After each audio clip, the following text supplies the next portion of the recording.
Everybody, welcome to today's City Council meeting of Tuesday, February the 25th. It's just past 2 p.m. and we're going to commence our meeting. We're going to start by going in camera for the things that we cannot discuss out in public according to the Municipal Act, and then once we're concluded, we'll come back to the regularly scheduled council meeting. So right now, am I looking for a resolution right now to go in camera, Mr. Clerk? Okay, motion by Councillor Pietrangelo, seconded by Councillor Dabrowski. All those in favor? Okay, we're unanimously in agreement. We are going to go in camera. So we'll go there now and we'll come back once we're concluded.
3.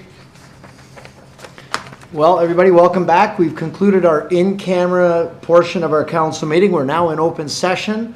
We're about to start our meeting the traditional way, and of course that is by singing the national anthem. So I'd like to introduce our singer and ask her to come to the microphone. And I'm going to introduce Ariana and give you a little bit of a background on her. So Ariana Sanchez. Ariana is 12 years old. She's in grade 7 at Notre Dame Catholic Elementary School. She's part of her school choir, and she's also part of the church choir at Our Lady of the Scapular Church.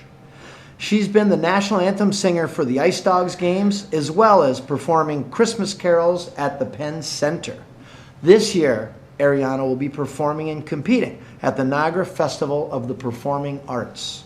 Aside from singing, Ariana is also a very talented soccer player, and she loves to swim. Maybe one day she's going to be a lifeguard.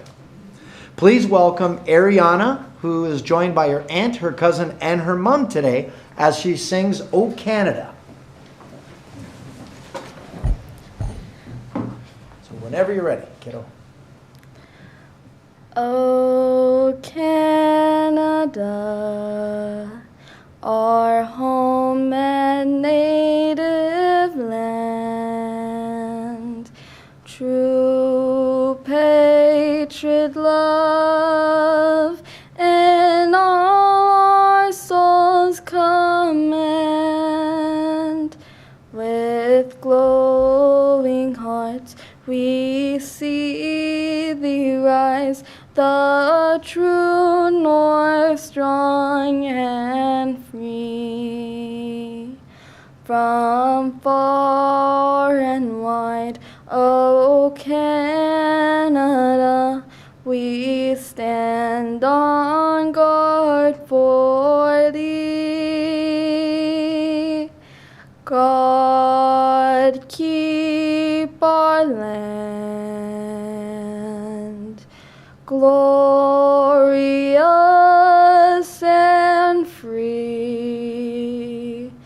O Canada, we stand on guard for thee. O Canada, we stand on guard for thee. Well done.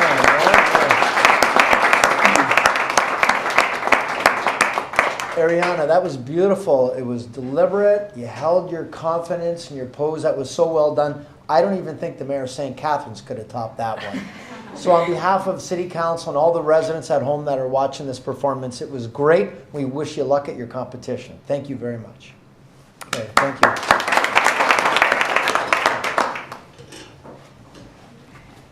Well, that's a nice way to start off our council meeting. And now we go to our land acknowledgement and traditional Indigenous meeting opening. With the aim of educating our community, I'd like to invite Michelle Elise Burnett, who is Bear Clan, Thunderbird Clan, and Métis, to join us to share her testimony as we acknowledge and thank the Indigenous peoples who are stewards of this land for a millennia before us.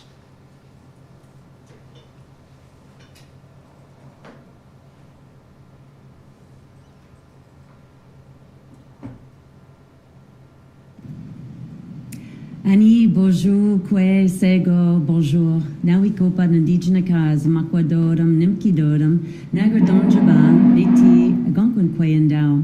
My spirit name is She Who Is in the Center. My French-English name is Michelle Elise Burnett. I'm Bear Clan, Thunderbird Clan, and I am from the Niagara region, and I'm also a Métis with Nipissing Algonquin roots. So as we begin...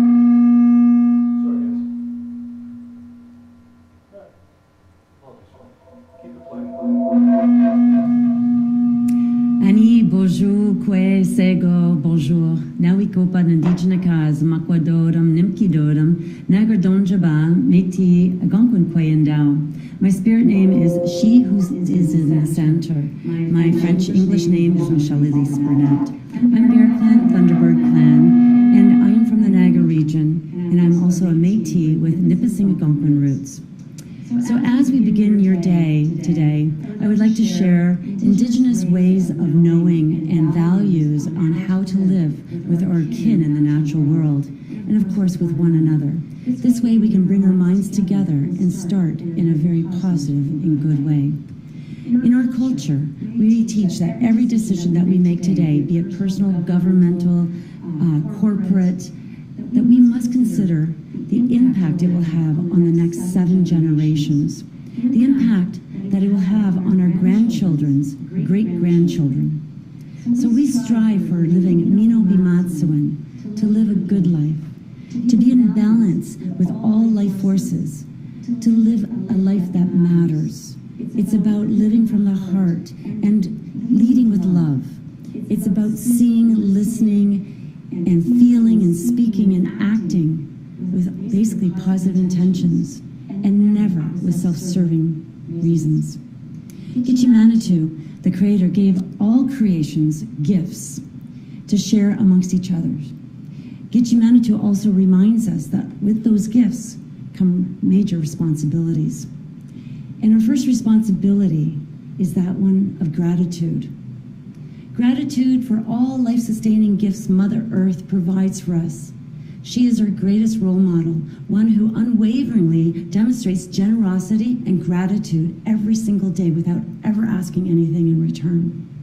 We as humans have to learn from our older and wiser relatives. We need to be reminded on a regular basis that our very own existence lies in the gifts of others in the natural world. We must give thanks to all our relations, and by thanking each life-sustaining force, one becomes tied to each of the forces of the natural world. It teaches us that we have our own responsibilities, and that we also have to understand that what is done to one part of the web of life, it has repercussions on all life forms, including ourselves. When we apply this philosophy to our workplace, home, or self, we are actively taking care of the next 7 generations. And we're doing that with love, generosity, and gratitude. So now, I would say that our minds are together as one, and have a wonderful day. Chimigwich. We're grateful. We're grateful for the land we shared together. First order of business, I'm looking for an adoption of the minutes of February the 4th. Moved by Councillor Pietrangelo, second by Councillor Baldinelli. All those in favor? Okay, and that's approved unanimously. And now disclosures of a pecuniary interest. Do we have any disclosures of council? Okay, seeing none, we'll move to everyone's favorite part of the meeting, which is the mayor's deputations and presentations. And I thought, since we have a special guest in the audience today, we have Mayor Siscoe, Mayor of St. Catharines here. I thought he'd very much appreciate this. He talks about it all the time. Now he gets to experience it right in person. So welcome, Mayor Siscoe. Does he know what he's in for? He has no idea. He has no idea. I already presented him with a Valentine's balloon, just to welcome him with love to our council chambers. First off, we start off with our obituaries, and I'd like to offer our sympathy to the family of Francis Barnsley, father of John Barnsley of our planning department. No birthdays to report today. For events and announcements, the Keystone Awards took place recently in Niagara-on-the-Lake with Arlene Dickinson, who joined us. I think we've got a picture up here to show you. It's coming. I know it's coming. Work with us, folks. We've had a few technical challenges.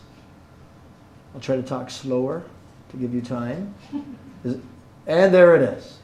So there's Arlene Dickinson on the left, along with Dean French on the right, and yours truly in the middle, accepting an award for Harry Oakes from Hoko, Clifton Hill. So it was pretty neat. She gave us words of wisdom in business and recognize and acknowledge a lot of great Niagara businesses who have been quite successful. Next up, we had Coldest Night of the Year, which took place on Saturday afternoon, and there we were at St. Paul High School. I think Mayor Siscoe in his former life as a teacher there will appreciate the cafeteria of St. Paul. There you can see I was joined that day by Councillors Patel, Newestag, Pietrangelo, and Lococo as The objective was to raise $75,000 for Project Share that day. So we had over 200 people that were walking, and it was a well-attended event, and I know everybody was grateful for the efforts that were made. Also, I attended this weekend, Saturday night, Niagara College Caps, Corks, and Forks event, and that is a very cool event. I don't know if Mayor Siscoe has been to it before, but I highly recommend it. It's where the culinary staff come together and they pair their own beers and wines with their own foods. And you have to vote either a cap if you like the beer or a cork if you preferred their wine. And it's not if you preferred the beer or the wine, but the way they paired it. Thank you. It's the way they paired it with their food. And the presentations were amazing. As you can see here, the efforts. In the end, the Caps won it. And I don't know if we have a picture of the one dessert. Maybe you already put it up. Did you guys have a picture of the dessert? Yeah. Oh, yeah. There's a close-up. They didn't send the close-up. There was a close-up one of the. But go to my social media. It's a very popular place to dwell and see all my pictures and happenings. Anyway, I've got some cool pictures. But what a neat event. Shameless self-promotion, Mayor Siscoe. Shameless. I'd like to thank Councillor Patel for representing the city at the grand opening of Trinity Massage Therapy and Wellness. Don't know if we have a picture from that or not. No? Okay. Also, we had the grand opening at Niagara Sweet and Spicy Trinidad and Caribbean Restaurant grand opening. I was joined by Councillors Baldinelli and Patel as we welcomed the newest business to Niagara Falls on Ferry Street. Also, we had Sippy's Place Farewell. Oh yeah, there was some of the food there. There's Sippy's Place on Stanley Avenue, and there's some of the memorabilia on the wall from everyone from Frank Sinatra to Rocket Richard to all sorts of really interesting people who have attended. Are there any other pictures for, yep, oh, here they come. There we are, from the Sippy's. They opened in 1963. There's Mark and Paul, two of the brothers of the family. And there I am eating the last piece of bacon that they had, my favorite food, absolutely. Yeah, that's my social, that's part of my social. Check it out. Where people dwell. Where people dwell. People who have no lives dwell on my page. But anyway, it was great, and I was happy to be there. They invited us to be part of the celebration of 62 years, and that's what it came down to. It was a celebration. They're not closing because business isn't good. They're very busy. They just had enough. They're tired after 62 years. They had enough, and the family's moving on. But we wish the family nothing but the best in all those years, decades and decades of serving the community. And once their dad passed on, they decided they were going to all move on with their lives as well. Flag raisings. We did have flag raising this past week for Serbian statehood. I was joined by Councillors Newestag, Patel, and Baldinelli. There we were at Rosberg Square. And as well, we had Kosovo Independence Day take place as well. We have this coming Saturday night is the Niagara Health Gala, which will be Saturday, March 1st at the Falls View Casino. The theme this year is Fashion and Philanthropy, a Met Gala experience. So it's kind of like tuxedo with a little bit of funk. And I think the women are going to be wearing some outlandish, fun outfits as well. And it's where the Niagara Health raises a significant amount of money for the foundation to reinvest in all the hospitals. So hopefully we'll see everybody there. I think it's pretty close, if not already sold out. It's close. There'll be 600 people in attendance. Very good, fun event to go to and for a great cause. The last order of business I do want to talk about is these t-shirts that you might see us wearing. So all of us, and these are compliments of one of our councillors here, Chris Dabrowski, who was nice enough to make these up. And we've got it on the screen. Maybe we can open that a little bigger and we'll show you a little close up. That's a caricature of Wayne Campbell. And as well, we'll flip it over and you'll see the messages that he's got on the back. I don't know that, and I just want to thank publicly Councillor Chris Dabrowski for getting the shirts made up for all of council and some of our senior staff. Do we have the other picture of the back as well? They didn't send that. Okay. Well, what I'd like to do is I'm going to first ask Councillor Dabrowski to maybe explain the shirts, and then I'm going to say a little bit about Wayne Campbell. And the reason that we're doing this is Wayne Campbell is vacating his seat. We received notification yesterday from his wife. Wayne has not been well, And he's got some medical challenges that he's been dealing with, Wayne Campbell. And we're gonna talk about that in a moment, what we're gonna be doing. But first, I'd like to ask, if I could, Councillor Dabrowski to explain the reason behind the shirts. Yeah, thanks, Mr. Mayor. Obviously, Wayne hasn't been at council for the last... I shut mine off. So it is. Yeah, I thought it would be a nice small way just to honor Wayne. We're all thinking about him, and he's going through some medical issues, of course. But Wayne, for the 6 or so years that I've known him, and his political career goes 25 plus years here in Niagara Falls, and he's been a major part of the growth of our community, a steward of our community, and we miss him here at council. And this T-shirt idea was a way to honor Wayne and just to let him know and his family know that we miss him and we're thinking about him. And the back of the shirt, we don't have the picture of it, but if you've ever watched City Council and you've gotten to know Wayne always was a joy to speak with, but he's always had analogies or puns or funny isms, I call them, and I call them Wayne-isms. So the back of the shirt has 3 Wayne-isms, 3 quotes that you might have heard Wayne speak about before. But glad to see everyone around the council chambers today wearing these shirts. And if Wayne's watching at home, and if Helga's watching at home, we just want to let him know that we love him dearly, we miss him dearly, and we wish him all the best. So that's where the idea for the shirt came around, and I wish we had the Wayne-isms on the back, but kind of cute. And I know Helga at home and Wayne, when we presented him this shirt, a lot of people who visited him love the shirt ideas. So maybe it doesn't just stop here at the council chambers, maybe we get more shirts made, but either way, we miss him, and we wish him all the best. Thank you very much. Thank you very much, Chris. Appreciate the thoughtfulness in creating the shirts. So I'd like to read a little bit about Wayne Campbell. It was a complete pleasure to work alongside Councillor Wayne Campbell for all of these years. He, like Wayne Thompson, was something of a mentor to some of us less experienced councillors, especially in the earlier years. I even told Wayne this story when I was trying to get him to come back to council after he had left. And I said, you know, Wayne, oftentimes when I was a new councillor and I wasn't sure how to vote, I would watch you, and sometimes I'd be half a second behind with my hand. Because when I wasn't confident, and he said, are you serious? You did that? And I said, yeah, I did. I was just a half a second behind you because I wasn't sure. And for recorded votes, luckily Campbell came before Diodati. So it gave me time to see what Wayne was doing. I figured, well, if I'm going down the wrong path, I'm going down with Campbell. So, and speaking of which, there's the back of his shirt. I don't know if we can dim that light a little bit so you can have a little bit of a look there. So one is yesterday is history, tomorrow's a mystery, today's a gift. That's why we call it the present. Wayne always said that. Doesn't matter what they're saying, so long as they're talking about you. That was the next one. And then the last one, it's not showing on my screen here. Oh yeah, you can whip cream, but you can't beat something else. And I'm not going to say it, but you'll have to figure it out. But there's 4 letters, it starts with SH. But that was Wayne, always on the edge. You know, and there's so many more that we maybe couldn't have put on that shirt. He worked with all the kids, the disciplined kids, when he was vice principal at Stamford High School. He was the guy that knew how to deal with certain kids who had behavioral challenges or whatever the case was, because he just had a rough, gruff way about him, but a big heart. So Councillor Campbell was passionate about many things, about helping those who needed a hand up, not a handout. But nothing was more important to him than creating a legacy for his daughter, Katie, after her young passing, so young people struggling with addictions and mental health challenges could get the support that they needed.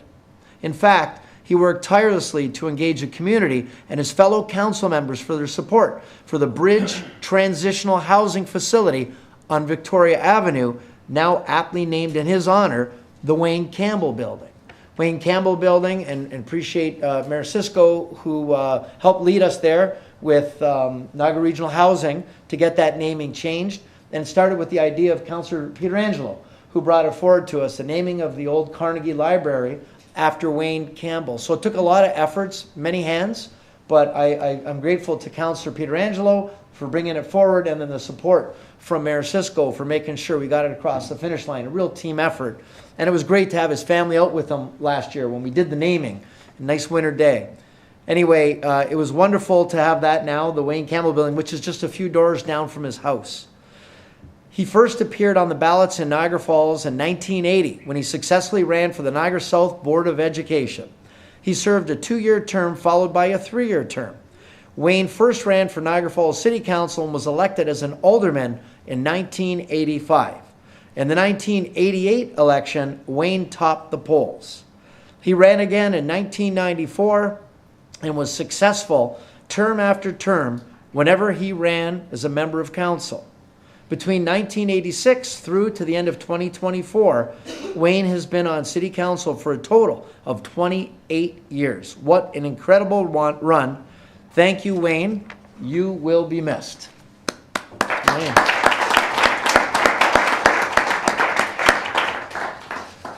So, folks, that explains the shirts. So in case anybody was wondering, and last order of business is to let you know the next City Council meeting will be Tuesday, March the 18th, 2025. And I now go to our clerk because I understand we do need to ratify what we just talked about, a matter of business that we took care of in camera. Yeah, thank you, Mayor. Just to formalize administratively what we just discussed, so I'll repeat a little bit there. Notification was received yesterday that Councillor Wayne Campbell expressed his wish to vacate his seat at Council for medical reasons and as per the Municipal Act. Council received information and advice from staff during the in-camera session on this matter. I can inform Council that they have 60 days to fill the seat in one of two ways: appointing a person or to require a by-election. Staff recommend the following: that Council waive the procedural bylaw to pass a motion to allow for this matter to be added to tonight's agenda, that Council declares the seat vacant, that Council approve the filling of the vacancy by appointment for the remainder of the term, and that Council directs staff to contact the next runner-up at the last election to confirm if they are agreeable to fill the vacancy, and lastly, the Council directs staff to report back to Council on other options if the next runner-up does not agree to fill the vacancy. Okay, motion by Councillor Pietrangelo, seconded by Councillor Dabrowski. Do we have any questions or comments to the motion? Okay, seeing none, we'll call the vote. All those in favor? Okay, and that's unanimously approved, Mr. Clerk. Is that it for in camera then? Just to close the loop, there were no other items to ratify in camera. There was just direction to staff. All right, thank you very much. So now we move on to deputations and presentations. And thank you to our National Anthem singers. We appreciate you being here. Thank you. Niagara Transit is here to speak to us. We're joined by the Chair of Niagara Transit, Matt Siscoe, Chief of Staff, Jordan Hambleton, and the General Manager, who used to be our General Manager here of Niagara Transit, Carla Stout. So welcome. You can step up whenever you're ready.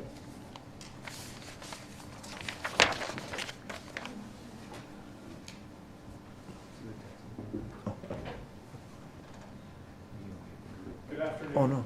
Council. I appreciate it. Can you put the microphone on there? Sorry. It's just down at the base of that stem. Thank you. How's that? Wrong? No, I don't think it is. It's a special one just for you, Mayor. I can tell clearly. Is it not working? Oh, give us 1/2 a second. Then. Okay. Now is it working? Why does it take a young person to make it work? I don't understand this. I do appreciate the opportunity to be here to Niagara Falls Council and to you, Your Worship, for the opportunity to address everybody. I know there have been some questions with respect to Niagara Regional Transit. I am joined by Ms. Stout, our General Manager, as well as her Chief of Staff, Jordan Hamilton, to answer any questions that you may have. Okay, sounds good. So do we have council? Rookie mistake. Councillors, do we have questions? Councillor Lococo. Thank you, Mr. Mayor. Thank you, Mayor Siscoe, for attending, and Ms. Stout and Mr. Hamilton. Yes, there have been some questions over the few years. We've looked at amalgamation being a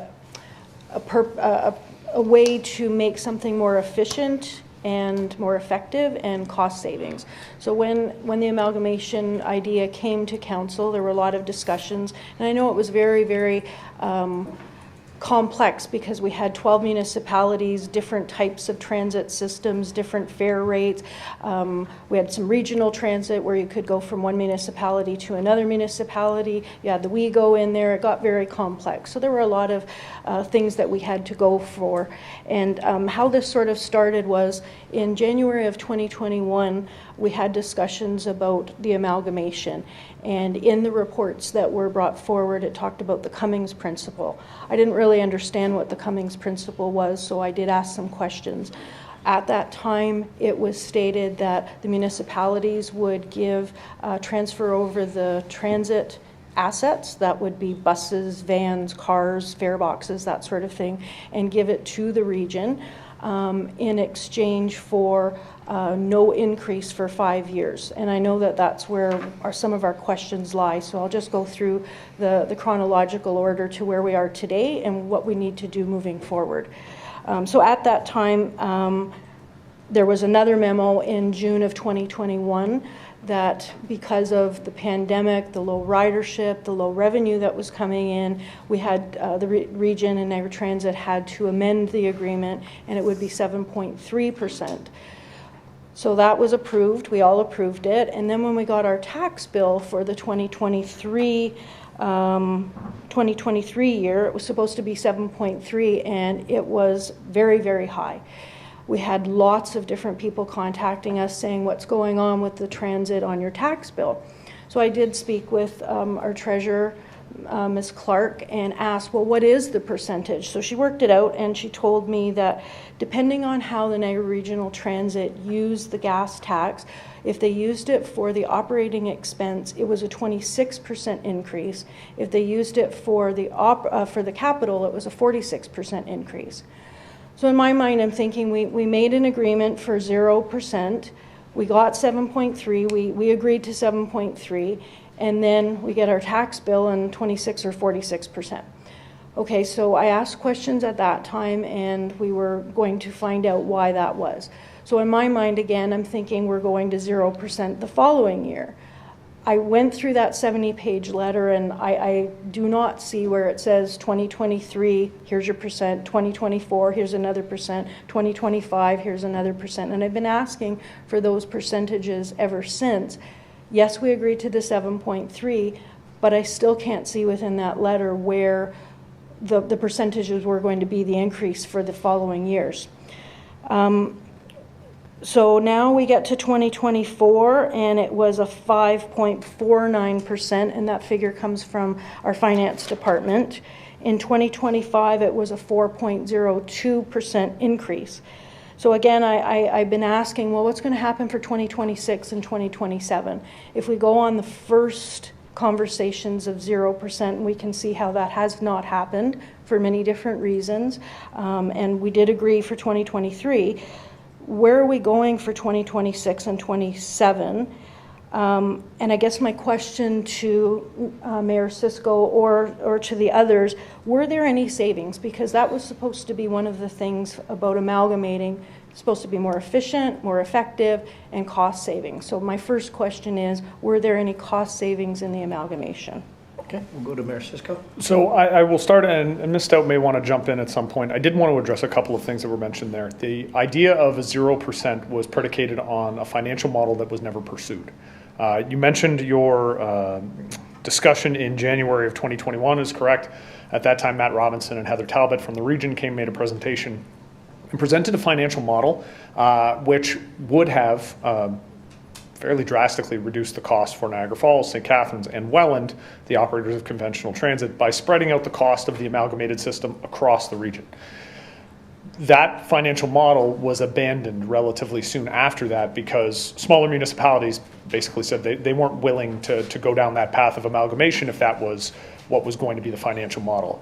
At that time, through the Linking Niagara Transit Committee, which I was the chair of, the financial model was altered to the special levy model that we ultimately adopted. That special levy model is predicated on each municipality paying for the service hours that they receive. So in a situation like that, there's really no savings whatsoever to be had for the 3 largest municipalities. And that is the fundamental reality of the financial model. I know this council approved that twice in July and then again in December of 2021. So that was the model understood going forward. In terms of efficiencies, there have been some efficiencies, but one of the overriding drives of the amalgamation was to also expand the transit system and to bring transit to outlying areas which haven't had access to transit through the on-demand system, to amalgamate the specialized transit systems and commingle them at this time with the on-demand system. So are we finding efficiencies? We are, but we are also dealing with a significantly higher cost environment. We've seen the cost of procurement when it comes to 40-foot buses, their standard 40-foot buses, rise significantly. I can provide a little bit of context. When I was first elected in 2010, I was a member of the Transit Commission. We were paying about $450,000 for a 40-foot diesel bus. That price is now closer to $900,000. So that's in the space of the last 14 years. We've seen more than a doubling of our capital costs, and we've seen an acceleration of that over the last several years since COVID. So there are a couple of things I did want to address, and I can't speak to the Niagara Falls experience specifically. You mentioned 26 and 46%. I will say I would have to see those numbers. Those numbers don't sound correct to me, but your finance staff are able to parse those numbers better than I can in this moment. The one other thing I will say, you mentioned the gas tax. I don't want to say bad form. It's just bad financial planning to use the provincial gas tax dollars towards the operating budget. The simple reality when it comes to provincial gas tax is we don't know what that funding is going to look like year to year. The general experience, and I can't speak to Niagara Falls, my experience was with the St. Catharines Transit Commission before the amalgamation, but provincial gas tax dollars were always put towards our capital purchases, recognizing that if the dollars dropped off, there may be a year or two where we had to figure out a different way to finance capital purchases. The goal of the amalgamated system over the last 2 years since coming to being is to move away from the practices, and again, I can't speak to Niagara Falls, but I know in Welland they use some of their provincial gas tax dollars towards operating. We're trying to shift the transit system away from that. As I said, best practice is for those dollars to be left for capital expenditures as opposed to operating expenditures because of the nature of gas tax. And I'm just going to look to see if Ms. Stout has anything she wants to add.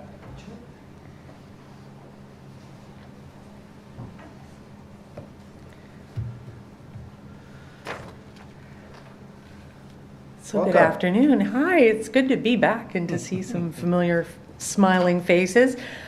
Just with regards to efficiencies, I think, obviously our chair has touched on a few of them. But I did have my staff kind of get into the details over the last couple of years of, some of the things that we've actually realized. And, being on the board and being in the day-to-day operations is a little bit of a different experience. So from a day-to-day operating experience, the chair mentioned our efficiencies realized around commingling of specialized and on-demand services across the region. And that realized about a $1.5 million savings annually in delivery of that service. Our customer experience department actually came and was realized in its inception and in its delivery from within the budget initially that was being paid out to contracted specialty and on-demand providers. So like your Charavans in the past were operated by St. John's Council of Ontario. They would have handled all of the customer service for that level of service. When all of those things came interior, we created a department, but we created that with, on top of the $1.5 million, more savings realized in amalgamating those contracts. We do have a planned master plan, so we're going to be looking at the efficiencies of all conventional routes and the microtransit and specialized transit services across Niagara. We did consolidate the Niagara College's UPass arrangement that was put in place. Primarily, Niagara College had independent contracts, with different arrangements with the municipalities that provide services to their students. So through that consolidation and through active negotiation, we came to a very favorable contract with the Niagara College.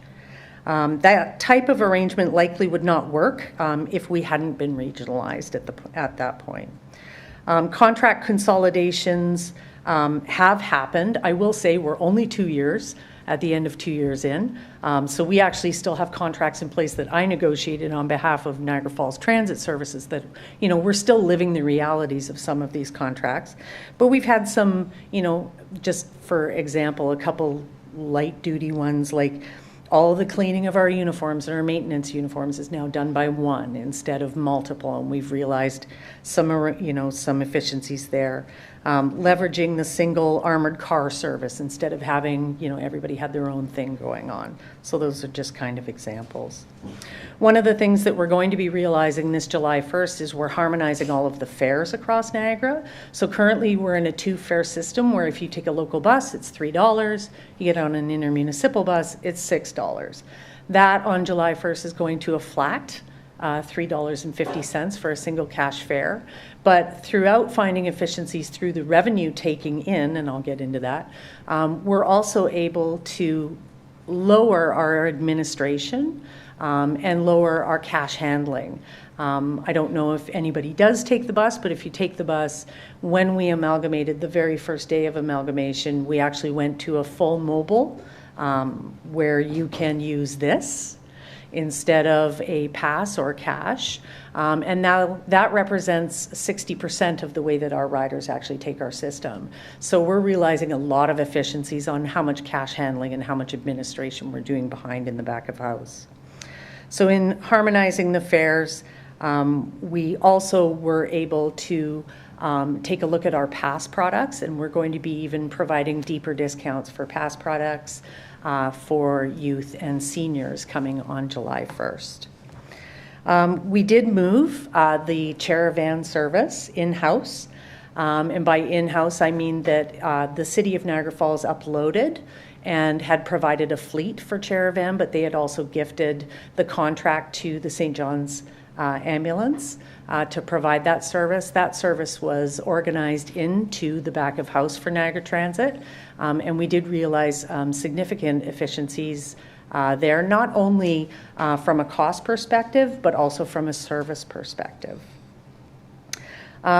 With regards to the PGT and to the chair's comments about really wanting to make sure that that provincial gas tax is there for capital purchases. In both of our first budget years, we were able to realize fair revenue so that we didn't touch PGT to use it in the operating budget. We actually returned $1.6 million in both of those years back into our own coffers to fund future capital. So that's good news. Building transit stabilization reserves. In 2023, there was in the report that was passed by this council and by triple majority, a strategy for building a capital reserve for Niagara Transit to make sure that the replacement of vehicles was consistent and that it was responsible. In 23, we added $2.1 million into that reserve through an operating transfer. So that means that that money was going to go into capital each year. And then in 2024, we added another 1.5 million. And in 2025 budgeted this year was another 2.1. The strategy was always to get us to $6.5 million operating transfer every year so that we could make sure that we could replace buses. So we did really well with that. Some of the things that have been realized for Niagara Falls in particular, for the first time, certainly I didn't have this luxury and I didn't have this when I was managing the system for Niagara Falls, but in that in-budget year use of funds from the commingling of the contracts, we created a customer service department, which also included opening the kiosk that we have up at the Morrison Dorchester Hub, which is now open from 7 a.m. to 7 p.m. For folks to either buy passes or get information, all of that sort of stuff that you would expect to have a front of house kind of storefront. We never had that here before in Niagara Falls, so that was exciting to be able to do there. And just from an efficiency standpoint, I had my staff break down a little bit of where we were before we amalgamated and where we are now with a cost per ride. And so I'm going to go back in the day and go back to, you know, the pre-pandemic day of when I was managing the service here in Niagara Falls. In 2019, we had 2.6 million rides in Niagara Falls on the local service. None of this includes all of the intermunicipal transfers of trips. It's just on the local buses. So you had 2.6 million rides. And your net operating cost, or your budget, or at least the triple majority financial template that you provided to us during the upload, was about $8.8 million that you spent in that year in 2019. So your cost per ride was about $3.37. So right around, if you're charging $3 a trip to the rider, you were hovering right around that $3, but you were at $3.37. So if we want to skip a few, all of our pandemic years, and we pretend that that didn't happen, and we go to 2024. So for last year, your ridership actually was at 3.3 million. So some of the things that we are doing in transit and some of the service enhancements that we're constantly working towards are definitely paying off. And they're paying off to the tune of, even though if you exclude the capital reserve, or the investment in the capital reserve that the municipal taxpayer made in 2024, you paid about $10.3 million just for your local service hours component of transit. If you take that 3.3 million rides that you now had in 2024, your cost per ride went down to $3.14. So there's definitely efficiencies realized as we start to drive down or realize efficiencies over time over the system, and certainly as ridership increases. If you wanted to include that investment in the capital reserve, so that amount of money over time to make sure that we have enough money to replace the buses that you uploaded, that would be a $10.9 million investment for the same 3.3 million rides. And so that's, your cost per ride is still $3.33. So it's still below what your 2019 was. So if your 2019 ridership, had even stayed the same and you allowed for inflation and all the rest of that, you would be paying more for transit if you were delivering it now than you are paying through for us. So I think things are relative, but it's important to talk about some of the efficiencies and things that have been happening back of house that maybe you don't see, that really, impact riders and impact ridership, so that we are continuously seeing efficiencies as ridership grows. That's good. So there was one other point I wanted to make, and I think it's important to recognize, as a function of the municipal transfer agreements that all of the municipalities signed when we uploaded transit to the region, when it comes to service efficiencies, which is something that I hear a lot about, there's a certain amount of being hamstrung at regional transit because we need to maintain the services that existed pre-amalgamation. So in those situations where we can clearly demonstrate that we're not harming the service level, we can make those service efficiencies. But in some cases, we're really stuck. We're now waiting for the master plan to come back to be able to try and make those cases. But as Ms. Stout demonstrated, there is still a decrease in the overall cost per ride, which demonstrates, depending on whether you're counting the capital contribution, between a 1 and a 5% efficiency. Thank you for that. Thank you very much for those explanations. I did have a couple of follow-ups. So when I asked if there was any savings, Ms. Stout pointed to the 1.5 million for the specialized and Charavan on demand. Because that was always separate, if that's a savings of 1.5, is there a savings for the whole transit before that? It's one thing to say there was a savings on the specialty, but have we saved money? And I understand that we've just looked at the cost per ride, but have we saved money? Usually amalgamation, you don't end up hiring more people. Have we hired more people? Has that cost gone up as well? We have seen some additional staff hired. Ms. Stout mentioned there are a number of areas where we've expanded, for instance, the customer experience department that we have now at the region. So there have been hirings, but I think those hirings were necessary to deliver the level of service that was expected. If you go back to that model that was presented mid-year in 2021 and then approved in late 2021, there's an expectation of some pretty significant service enhancements. The reality is those service enhancements can't happen without additional people being employed by the transit system. Okay, thank you. I'm going to go back to 2023. We talked about there being a 26% or a 46%, depending on how the gas tax was used. And we've just heard from Mayor Siscoe that that's not really a good idea to use the gas tax for the operating. So essentially in 2023, when our tax bill came out, we had so many phone calls about the transit portion. And according to our finance department, it was a 46% increase. So I look at it from a councillor's perspective that we are here to represent our residents, and that was 46% increase from the previous time, and they factored in what we were paying before and what we were paying now. Plus, we transferred over $39 million worth of assets. So I understand we signed an agreement, we all voted for it, but I didn't understand, and I don't know if the other councillors understood at that point, that it was a forever thing. I thought it was for the one year of 7.3 for 2023. So I guess my question is, when the residents ask, what credit am I getting for the $39 million worth of assets that the city gave to Niagara Regional Transit, if we couldn't use that model, Mayor Siscoe said that we weren't using that model, we had to go to another one, pay for the service hours and go to the other model. If we did that, shouldn't we have been discussing about what we do with that credit for all of our assets? So if we had those assets before, the city would have had assets and it was worth something for our residents, plus we were charging them a certain dollar figure for the service. I'm just trying to reconcile all of that, and I'm wondering if I know Ms. Stout had a lot of those figures. Is there a way that we can get a report, maybe just not Niagara Falls, but maybe all of the municipalities, get a reconciliation report about what has happened, where are the figures, and where we are now? And are they able to answer for 2026-27, what is our percentage? Or is that just going to be when we work on the 2026 budget, here's your expenses, here's your revenue, and now here's your increase? Or did that new agreement outline some strategy for what 2026 and 27 was going to be? So I'm going to take a step back to the idea of the Cummings principle, and I appreciate the conversation.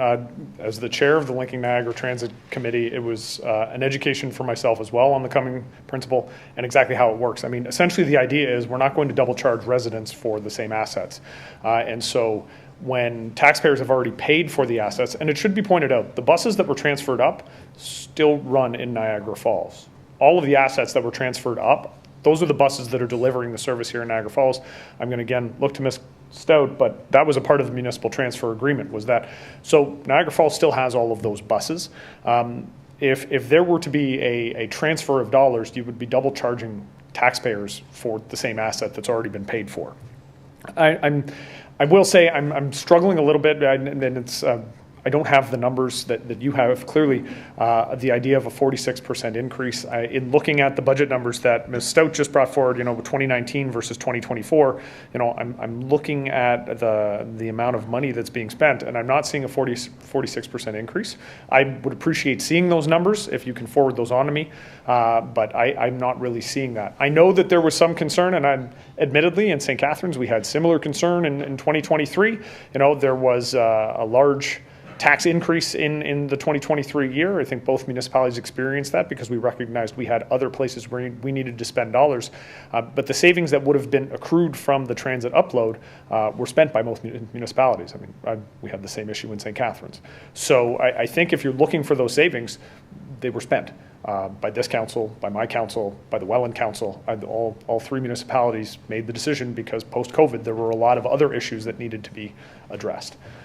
So I apologize that I can't speak to that just because I don't have your numbers, and I'm a little bit confused where the 46% number comes from, but I'd appreciate.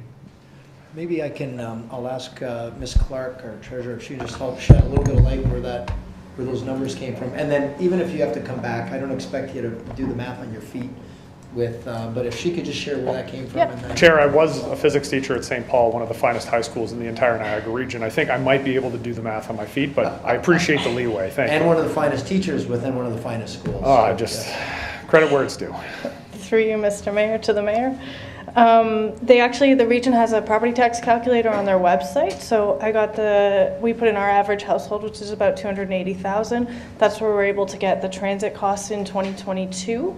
On the region side, we have our own, like, where do my property taxes insert go for 2022? So that's where we got our transit figure, added those together, and then you compare it to the region's website for the 2023 tax year, what that says that the average household paid for their taxes. Okay, so and we did two scenarios, sorry, one if we had the provincial gas tax subsidy, and one if we didn't have it, because we know that's a huge variable. So one thing that probably should be sort of brought in here, and again, I'm going to look to Ms. Stout because she knows these things better than I do, but when we went to the amalgamated system and the special levy system, the transit levy also included the intermunicipal portion, which would not have been included previously. And so I think the larger increase probably comes from the folding in of that, because we experienced the same thing in St. Catharines, but a large portion of that is the money that used to be funded off of the general levy at the region for Niagara Regional intermunicipal transit. That's now a part of the special levy.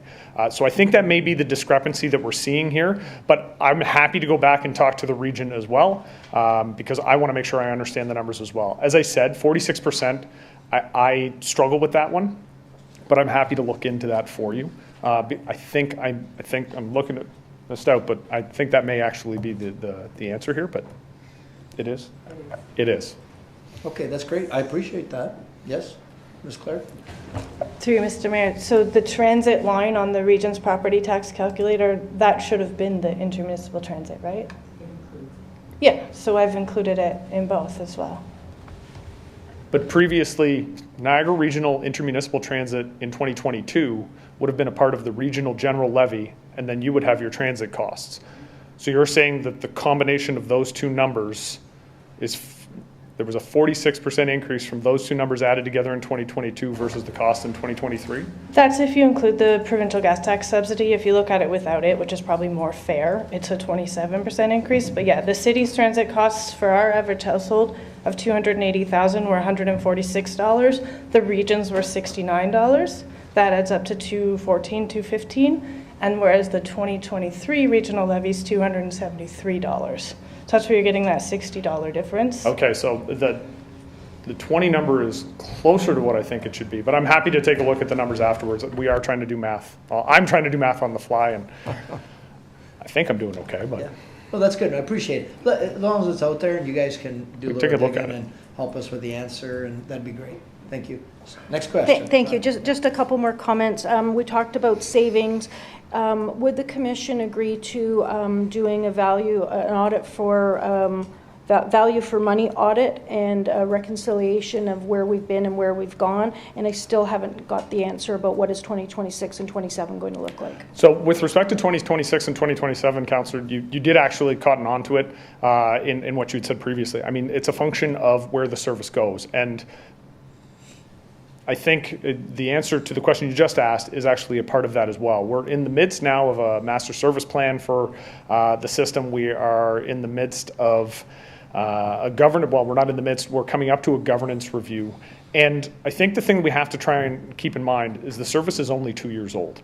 A value for money audit at this point, when we are still trying to, amalgamate a number of contracts which still have not been brought completely in-house, looking at a value for money audit now, I don't think would make sense. With that said, if this council wants to ask your representative on the Transit Commission, Regional Councillor Morocco, to bring something like that forward, it can be debated at the at the Transit Commission.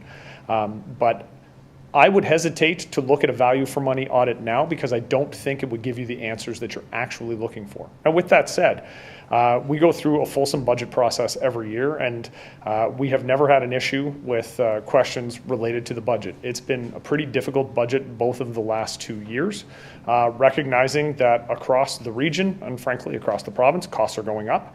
The cost of labor is going up, the cost of materials and supplies are going up. As I mentioned earlier, the cost of procurement for our capital assets is going up. So I don't want anybody to be surprised that there is going to be a transit increase again this year. It will be much more in line with the expectations of the community, which is to say closer to the rate of inflation, but also recognizing that the costs in the transit field are actually increasing faster than the overall CPI rate of inflation. Thank you. I can appreciate that. knowing that we weren't going to be able to work with the model and it had to be changed midstream, getting a 70-page memo that had a whole bunch of stuff that was very difficult to read, and them telling us that that's what's happened, I really think that there should have been some discussions and a vote on whether we wanted to continue with that model, because we agreed to it on the premise of what we were doing. We transferred our assets, and then there was a change, and now here we are paying more than we did before. We don't have those assets of owning the assets. Yes, we have the assets in our community, maybe not a value for money at it, but audit, could we have some sort of reconciliation to show what the revenue is, what the expenses are, how it relates to each community? When I made that decision to amalgamate, I took consideration for our residents, and right now I'm not feeling that that was the right decision. I really wish that at the time in the June and the December when we got that memo, that it was a discussion and an approval to move forward, not just here's the memo, this is what we're changing. And that's where I'm having the difficulty right now.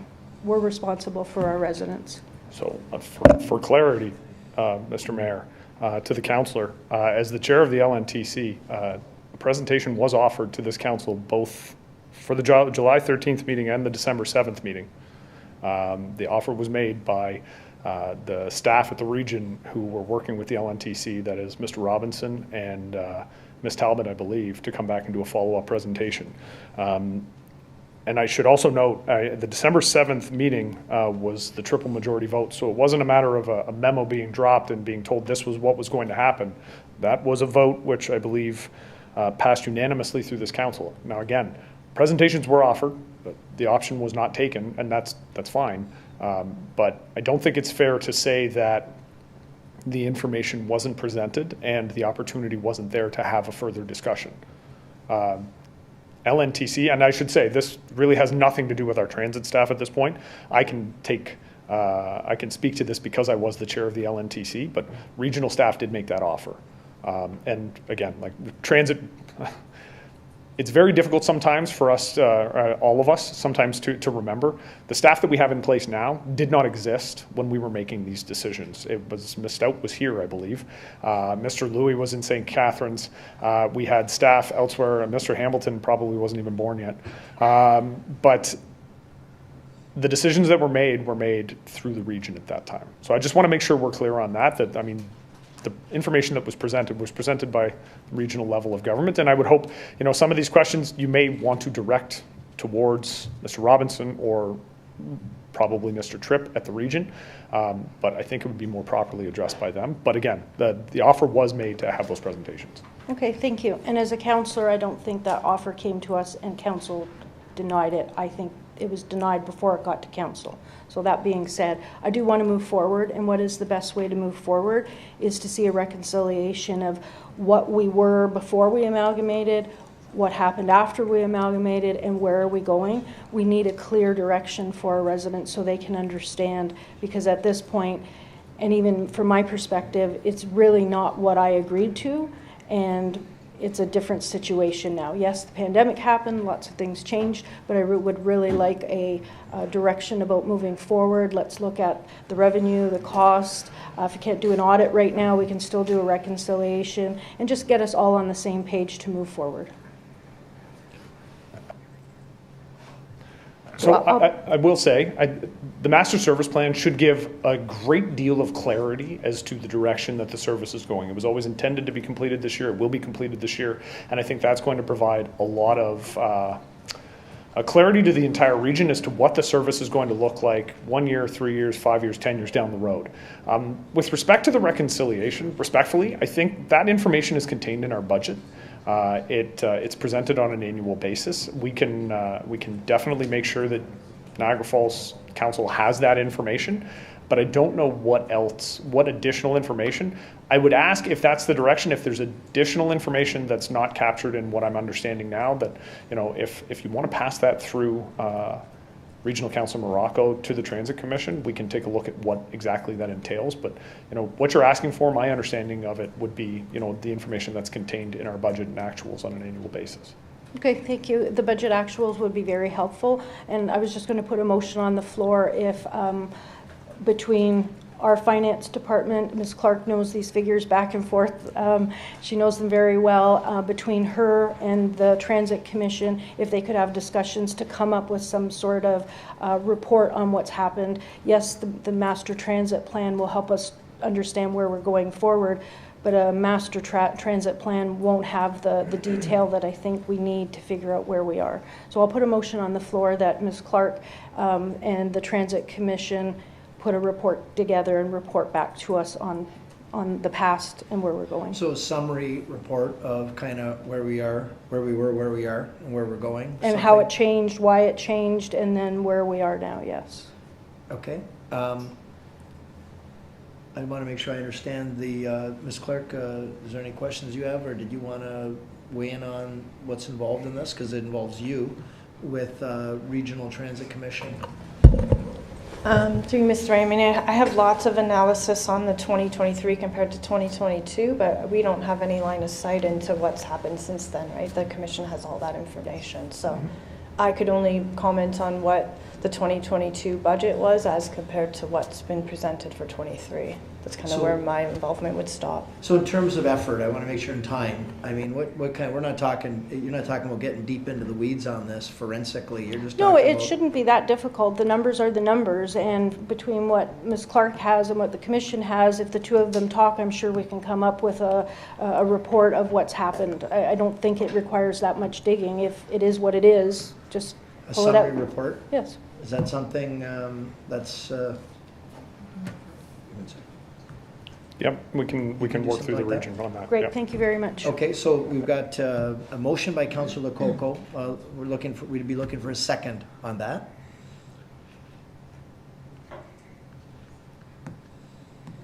Is there a second to the motion? Okay, it looks like we don't have a seconder, Councillor. Okay, thank you. Okay.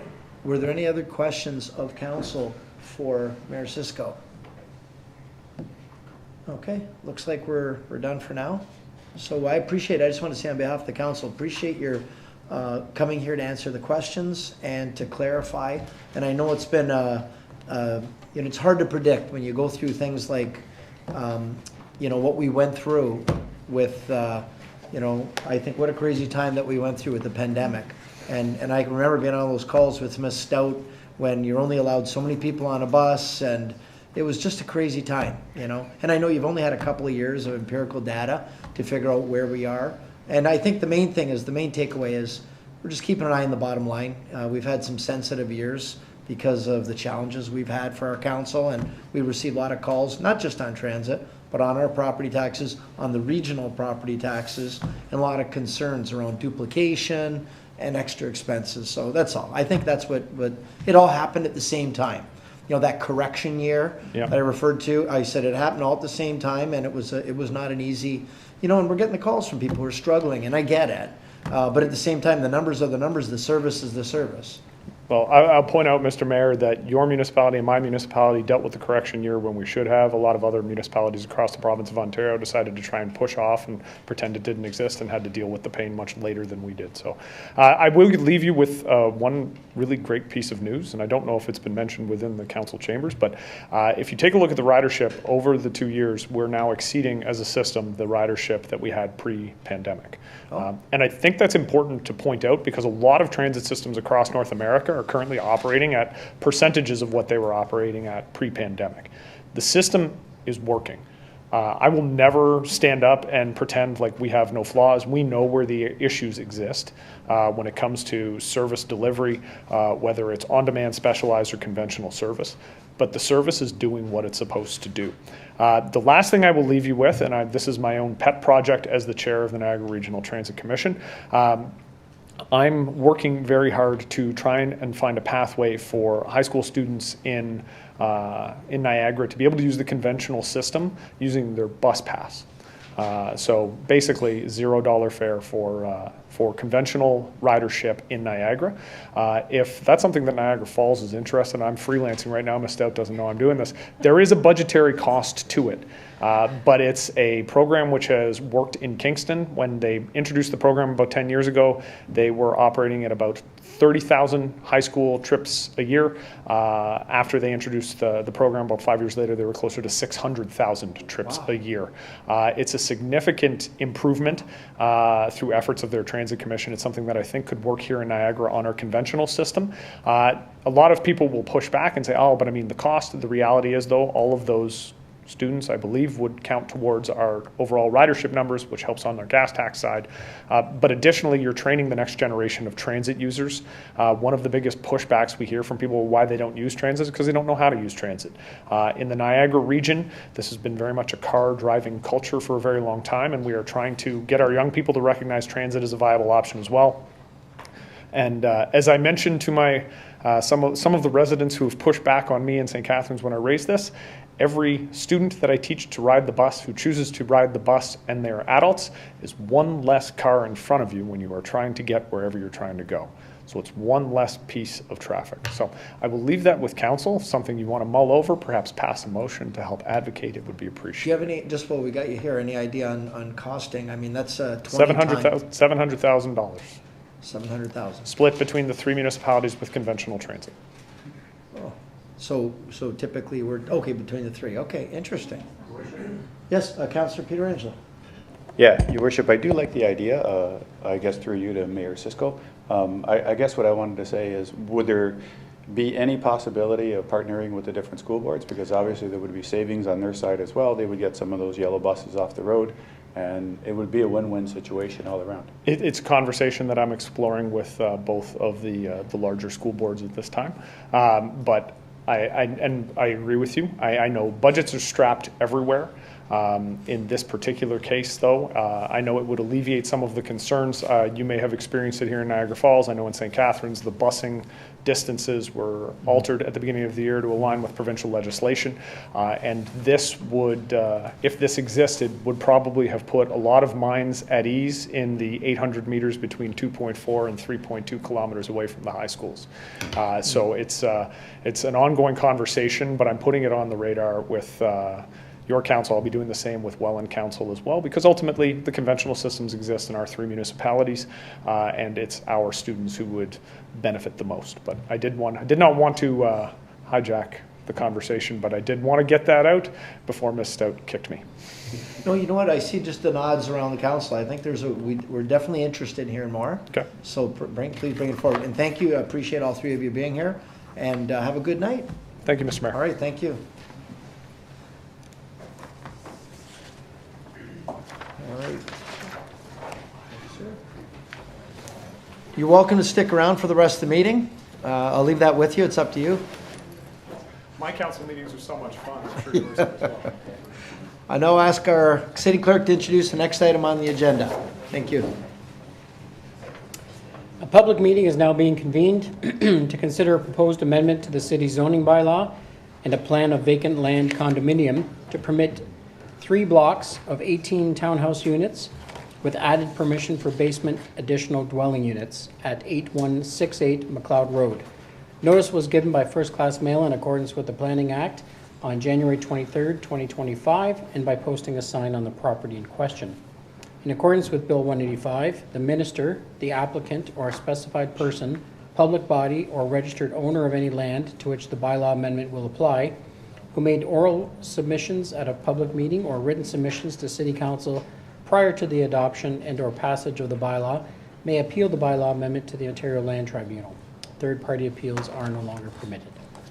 Thank you very much, Mr. Clerk. I now ask our planning staff to please explain the purpose and the reason for the proposed draft plan and zoning bylaw amendment.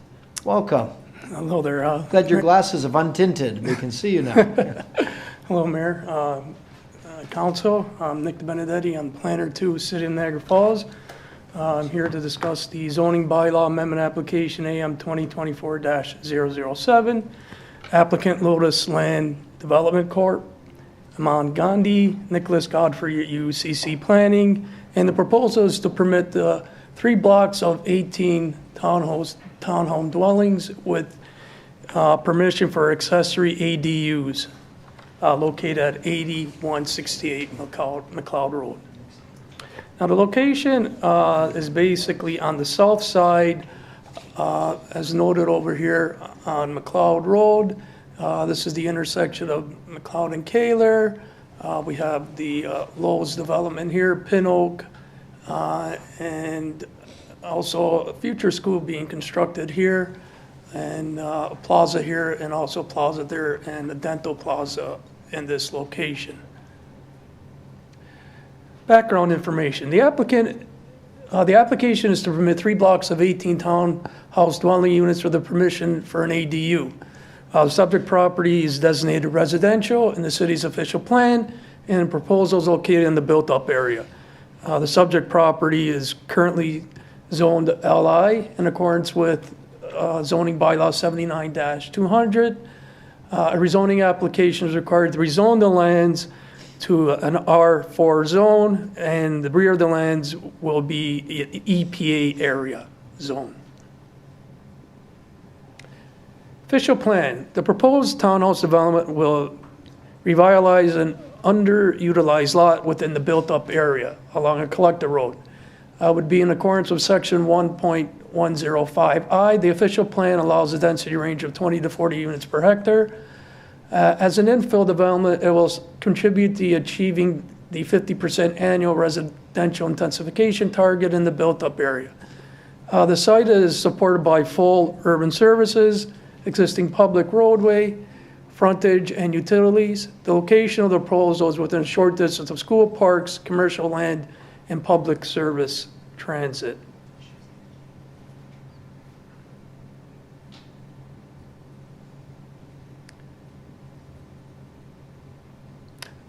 The zoning bylaw amendment. The current zone is light industrial and does not align with the residential designation.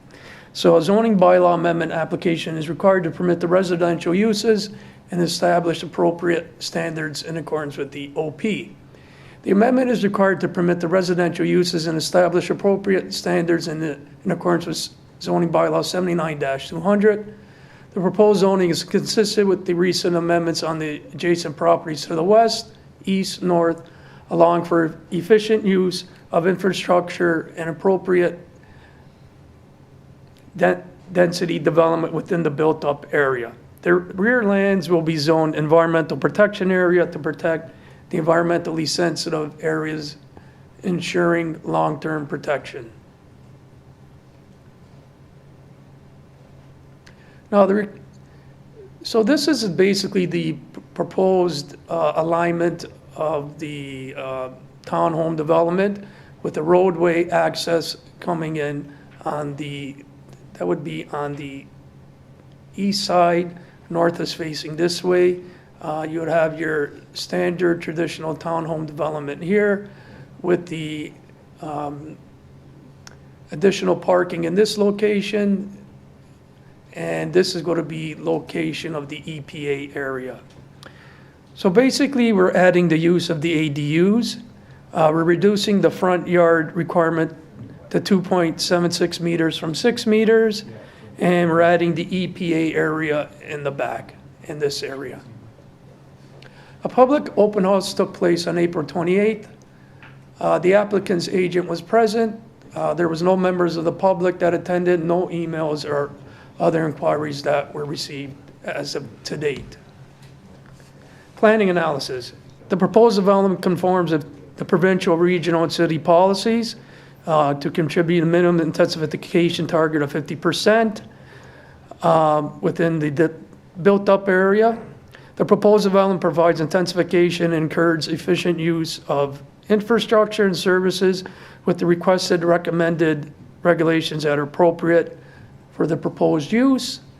And the introduction of the additional multi-dwellings will contribute to a diversification of housing supply within the urban area as prescribed by the 2024 BPS as well as the regional and city official plan. And the proposal is located adjacent to and proximity to existing townhouse and apartment dwellings.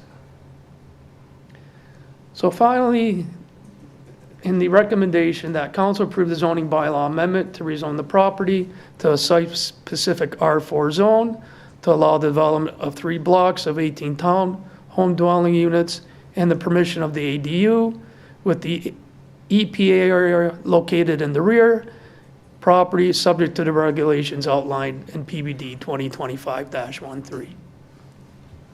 Okay, super. Thank you very much. Any questions of council? Yes, Councillor Lococo. Thank you, Mr. Mayor. To Mr. Benedetti, regarding the ADUs, will there be any rebates or decreased development charges because of the ADU? Well, we have the, in our policy there, and correct me if I'm wrong, the ADUs, there is a development charge decrease as long as you're meeting the guidelines. So in other words, if there's a certain, correct me if I'm wrong, certain percentage, then they have to achieve that. So under the development charges. So if they're looking at putting the 18 additional dwelling units, then there would be a reduction. Thank you, Mr. Benedetti. The reason why I'm asking, I was thinking about this as a perspective of you need to build a basement in order to build a home. If it was an ADU that was out in the backyard, that would be an additional unit to me.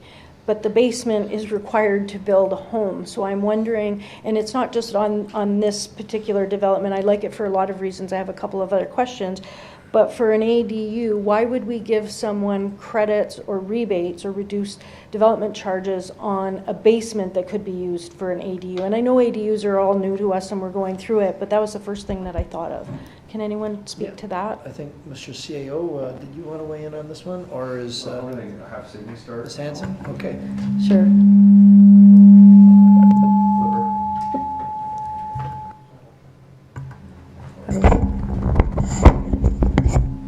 That's good. We'll turn it down. Okay, thank you.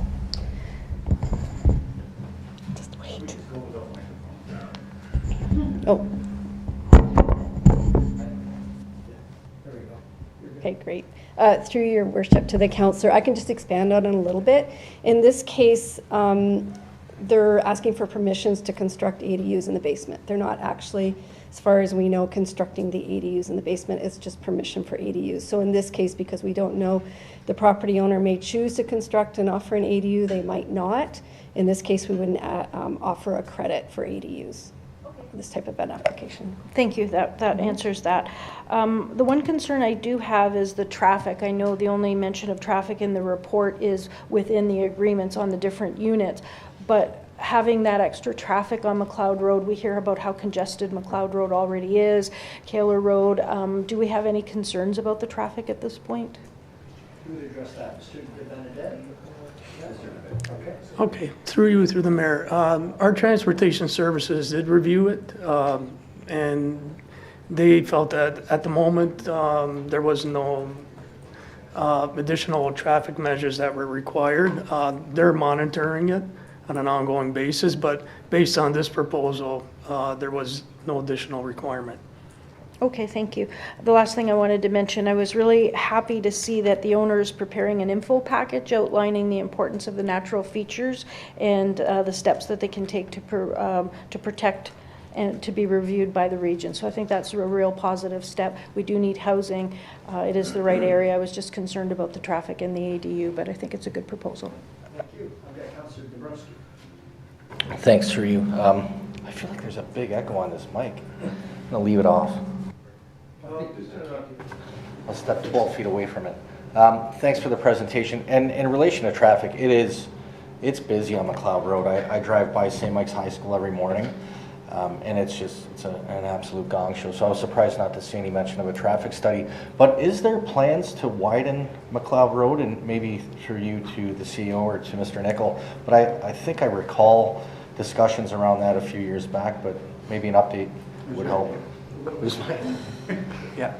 Thank you, through the mayor. Yeah, the application on its own does not trigger any immediate traffic needs. We know that there's an increase in traffic volumes from some of the other commercial developments approved on McLeod Road and the new school that's going up under construction on McLeod Road. What we are fortunate to tell you that is the province has approved a grant application to help us accelerate the reconstruction and the widening between Kaler and Beechwood, I believe. And we have to initiate a municipal EA process and go through the design and the construction phases of that. So we're just about to kick off some of the initial phases of those studies. And in doing so, we're also considering the future road cross section, so how many lanes we need within our transportation master plan. So all of that is linking the Garner West secondary plan and the new developments that are approved as a future forecast, so we know what we're going to be building. And then to the mayor's point, we have those dollars available to us in the next 6 years to build that road widening. I know parents who do drop off at St. Mike's will be happy to hear it. Thanks for that. Thank you. Any other questions? Any other questions of council for Mr. De Benedetti? All right, seeing none, we're good at this point. Thank you, sir. Members of the public are advised that failure to make an oral or written submission at this public meeting may result in the Ontario Land Tribunal dismissing any referral that it receives.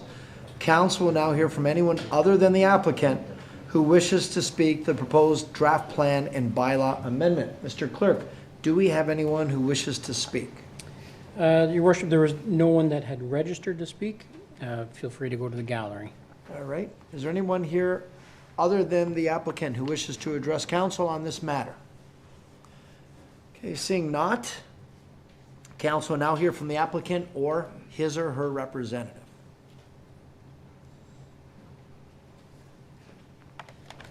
Thank you, Mayor and Council.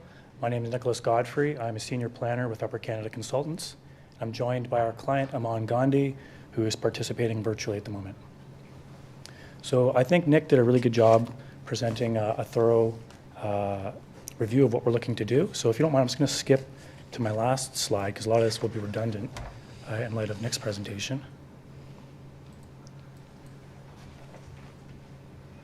So I think the last slide will help just kind of further clarify what we're looking to do here. I find that a colored site plan helps explain the relationships between the buildings and the landscaping, and you can kind of see where the environmental protection area will be at the back and how the landscape buffers will function. Broadly, what we're looking to do is bring the underlying zoning designations into alignment with the official plan designation, and then just cleaning up the zoning so that the typology works on site. If you look at the bottom image, that's the intended product. It's a townhouse they're in blocks of 6 units with basement ADUs. And yeah, broadly, that's what we're looking to do. I think it's a fairly straightforward application, and I appreciate staff's assistance on this file throughout the application process, and I'm available for questions. Great. Any questions for Mr. Godfrey of council? Okay, seeing none, looks like we're good. Great. Thank you. Thank you. So the public meeting with respect to the proposed plan of vacant land condominium and zoning bylaw amendment is now concluded. What's the will of council? Motion by Councillor Pietrangelo, seconded by Councillor Dabrowski, that we move the recommendations. If there's no further discussion, we'll call the, yes, Councillor Patel. Mr. Mayor, I'm really happy to see this development going into that land because I live around the corner and it has been abandoned for a while, so it will bring the whole area back to life. And what I see is lots of parking in the, there's 3 parking per, 3 parking per house there. So I think it's a great parking, and so we won't have to worry about people parking on the street. I don't think they can park on McLeod Road anyways. So it's a great development, and I'm really happy to support that. Okay, that's great. Thank you for that. If there's no further comments, we'll call the vote. All those in favor? Okay, and that's unanimous, Mr. Clerk. Thank you very much.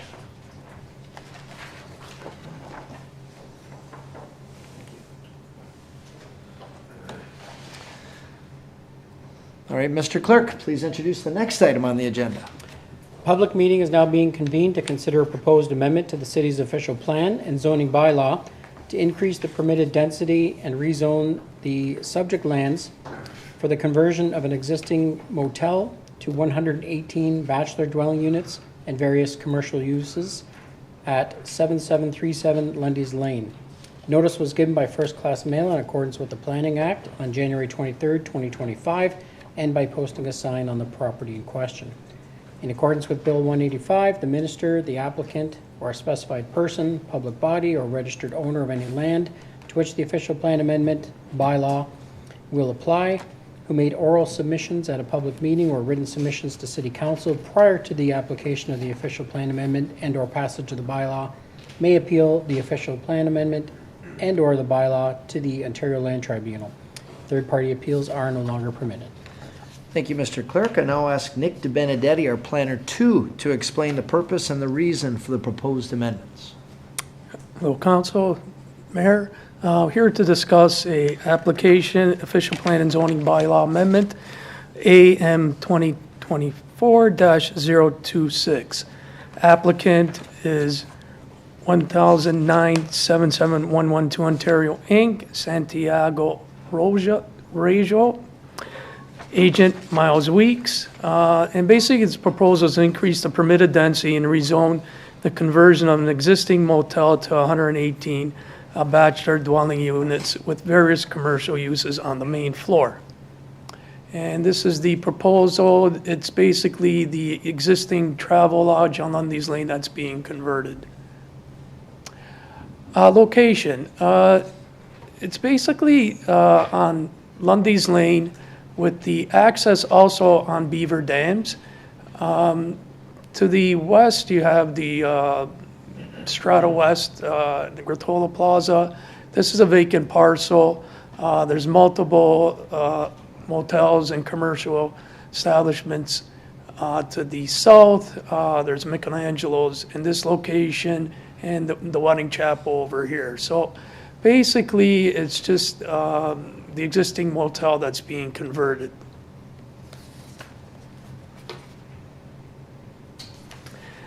Some background information. The applicant is seeking an official plan amendment to establish a special policy area that would increase the density from 100 to 164 units. The subject property is designated tourist commercial in the city's official plan. Proposal is located within the built-up area in the Lundy's Lane Satellite District, which allows for residential intensification and encourages within the district in standalone or mixed buildings. Additionally, the zoning bylaw is proposed to rezone the property to a site-specific TC zone. The amendment will allow dwelling units on the ground floor permit up to 91% of the building's total floor area to be used for residential. Recognize the existing 0-meter setback of the existing building, and establish a minimum parking standard of 91 spaces for all uses. The official plan amendment is required to increase the maximum density from 100 to 164 units per hectare. The proposed amendment is appropriate for the subject site as it supports many of the city's housing goals, including provision of affordable rental housing, intensification within a designated growth area. It's located on intensification corridor and also has the adaptive reuse of an existing building. Now this is the actual site, the proposed conversion of the motel on the existing location.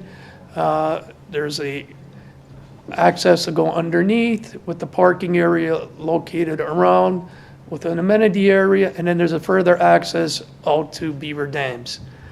So basically, we're looking at a zoning that will allow not more than 91% of the total floor area to be used for dwelling units.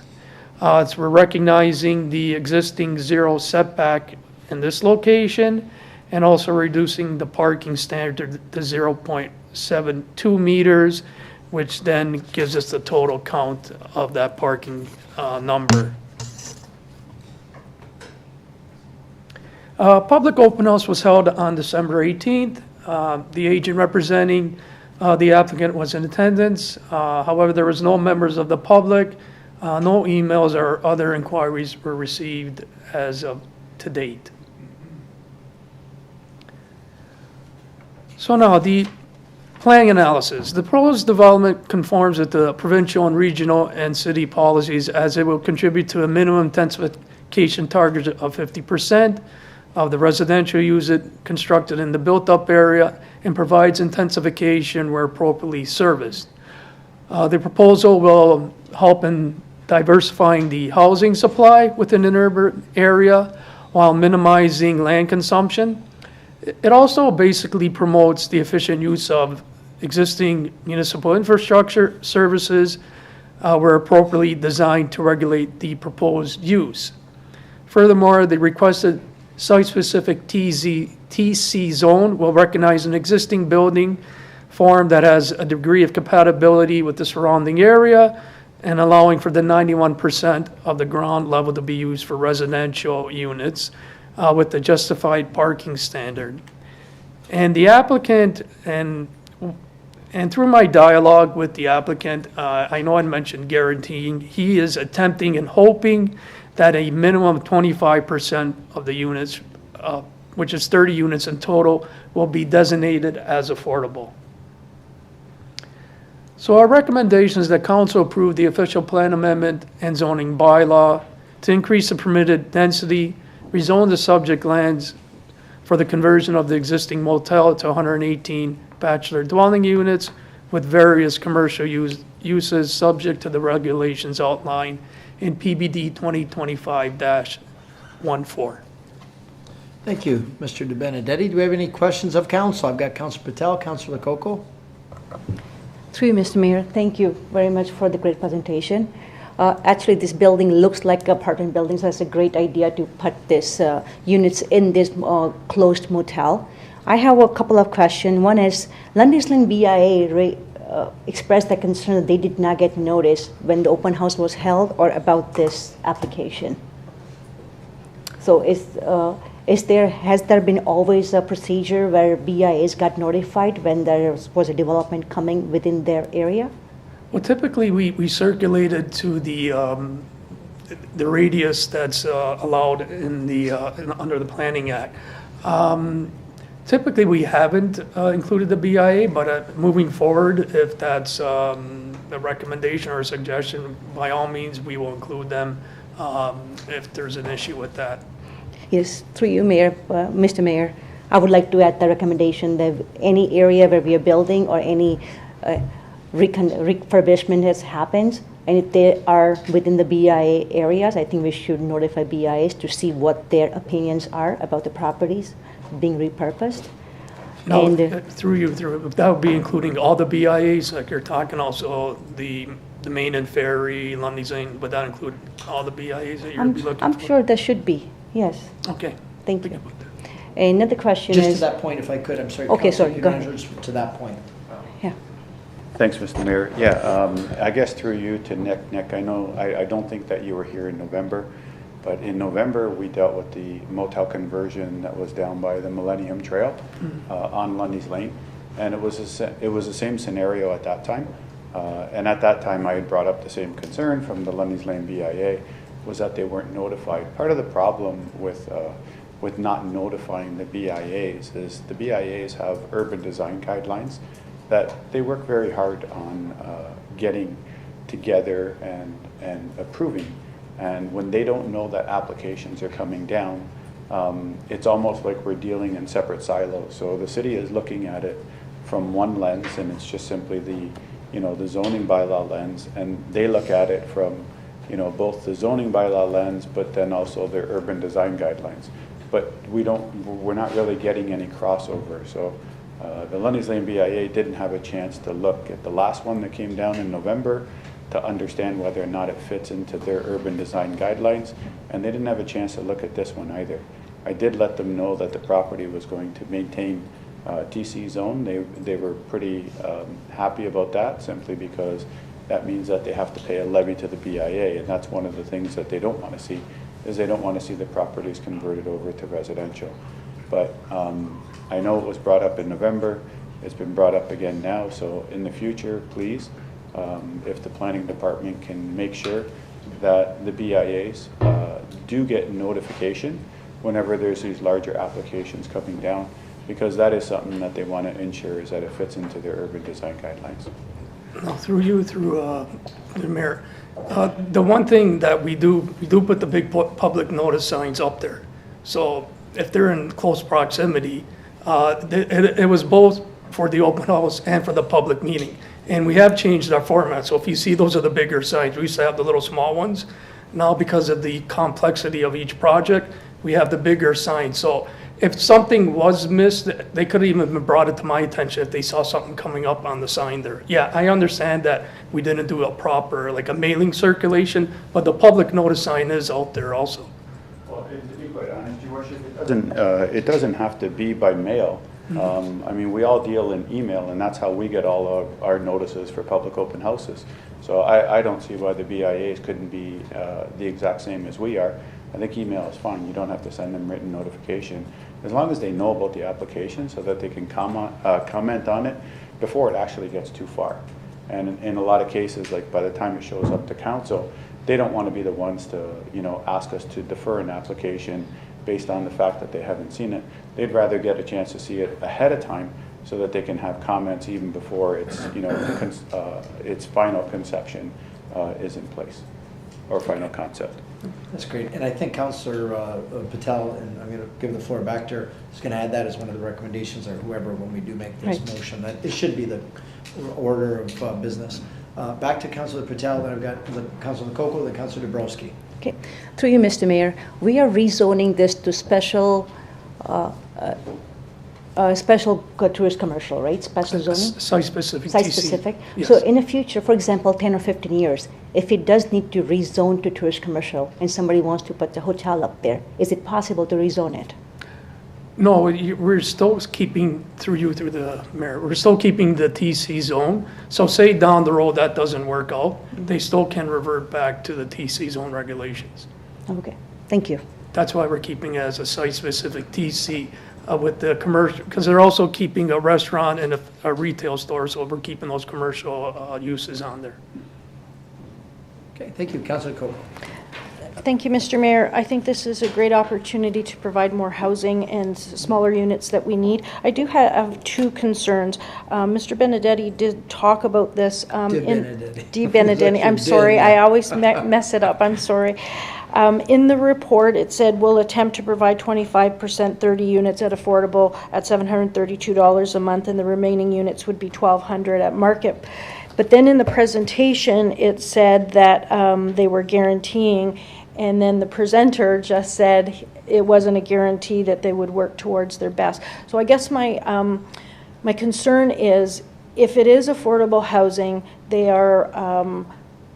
can get lower development charges, reduced or minimized, that sort of thing. Is there a way that they could get those rebates and reduced charges and then not put the affordable units in? Because that's kind of problematic if they're being promised. We're approving it on that. And I do have an issue too, learning about all of these ADUs and affordable units. Again, there's a sunset clause for 3 years plus 1 year extension. How can they guarantee rent at $732 if it's going to be 4 years down the road? I think our processes to do this are a little bit challenging. Yes, we want to do it. We want affordable. We want guarantees. We want reduced development charges to get the affordable units.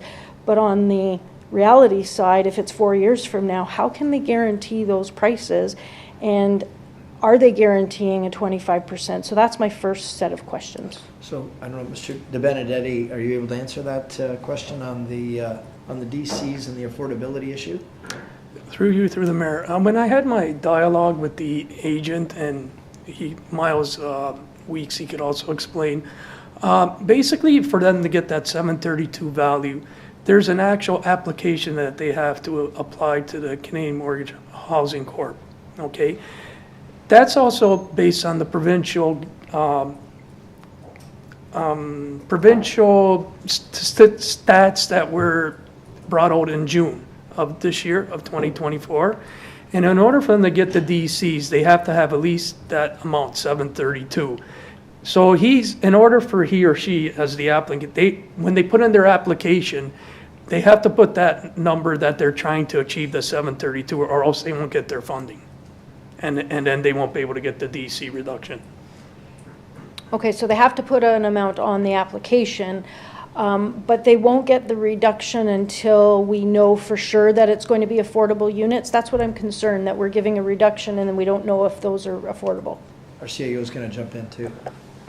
Yeah, the provincial program, the CMHC program, the number adjusts every year, so they set the number. Okay. So on an application for the DC waiver, it would be updated at that year. So today it might be 732. In 3 years' time, when the construction might be 820 or whatever the number is. And again, both CMHC has a sign off on it, and we would give the credit based upon that. So it will get calculated at the time, but they do their math today based upon what they if they can execute it at today's dollar amount. Okay, great, that answers that then.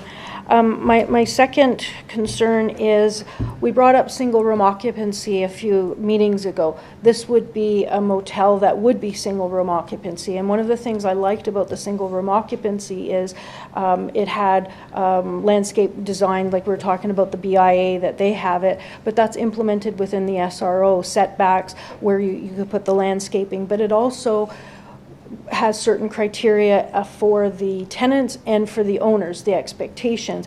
Doing it this way, we lose all of the benefits of having the SRO. So I guess my question is, obviously we have to go through an application when it comes to us, but once our SRO comes in, could we go back on this one? Because we're really losing the benefits of the SRO program by doing it just this way.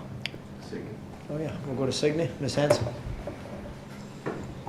Through your worship to the councillor, this application, these are not actually SROs. So we consider these as dwelling units. Okay. These are apartments, bachelor apartments, because they contain a kitchen and a dedicated washroom facility. SROs typically will not have kitchen facilities. They may share kitchen facilities, and they may have a dedicated washroom, or they may share washrooms. So we did have that discussion when this came in, but because they are apartments with kitchens, full kitchens, these are not considered SROs. Great, that's a great explanation. Thank you. I would like to put a motion forward when the time comes to approve this. I think it's very much needed in our community. We have a lot of multiple rooms, but this is having a bachelor, and a lot of people will be able to benefit from it. Thank you for that. Councillor Dabrowski. I'm afraid to turn this thing on right now. Just to backpedal a little bit, I'm surprised to hear that when we do conduct a public open house that we're not contacting the BIAs. It's a little surprising to hear. But they meet regularly. Like, how do we fix that, I guess, is my question. But BIAs meet regularly. I sit on a couple of the BIAs, but the Lundy's Lane BIA meets at least once a month. So it's disheartening to hear that they weren't aware of it. So how do we fix that process? Do the public notices go out via email? Is it as simple as adding them to the email database? But I do want to correct that, because the Lundy's Lane BIA was not misinformed or not informed 2 times in a row. So how do we correct that immediately moving forward? And is it as simple as just sending out an email, or does the staff meet with the BIAs once a quarter or twice a year, just so we don't have that miscommunication? But they're the eyes and ears of their catchment areas. The BIAs meet on a regular basis. The Falls BIA meets on a regular basis. They're the ones that are on the ground floor. They know exactly what's going on in their area. They should be the first people that we do reach out to, in my opinion. So moving forward, and I'll leave that to staff, but I just wanted to make that comment. I know we're kicking a can down the road at this point, but just wanted to offer my opinion on that. Well, you're right, and I'm going to suggest, like I said earlier, we're going to add as one of the recommendations, this should be part of our policy, so it'll always have, whether it's email or however it is that we do it, that they're always notified. Yes. And to that point, I think a lot of the BIEs even have Facebook pages, internal groups that they use. They're very easy to get a hold of. It's just a matter of us having an avenue to communicate with them. So, yeah, our CEO is going to weigh in.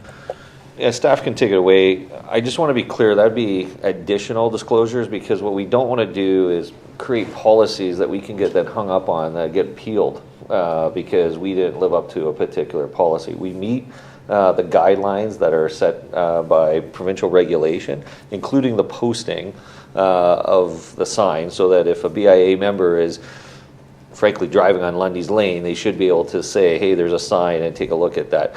We'll take a look at, if we can add an email distribution or something like that, but, at the end of the day, we have to meet the required guidelines. I don't want to have another policy up there that we can get tripped up on, which could hurt the developer, because then, we had the situation where one developer, the sign wasn't correct, and, it's 30 days or 60 days for that developer to come back to the schedule. And if you're holding, if you're holding debt on a property and it's dead for 60 days, it's 2 months worth of that. So we'll take it away. We'll look at, I don't want to get into, we might just do a blanket email. Here's the things that are coming up to all BIAs, but we're not going to go and handpick what, ones they would do. So we'll take that away as staff to see if there's a generic one we can send out. But, at the end of the day, to some extent, if you're a property owner, they're, in the area, you should be able to see the sign. And that's the, that is the catch-all kind of disclosure for the community.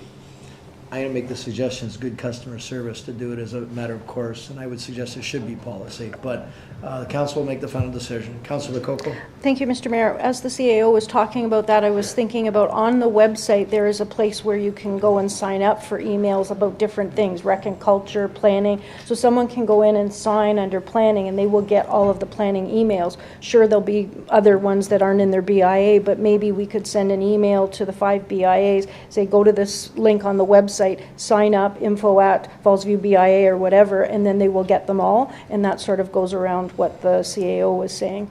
They'll get them without us having to send them individually and then make a mistake.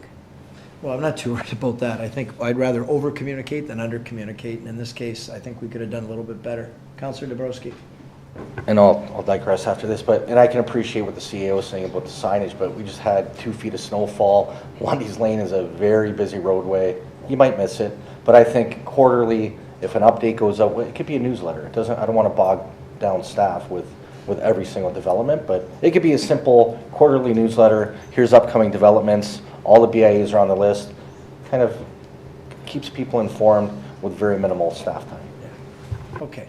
So any other questions for Mr. De Benedetti? Okay, I think we're good.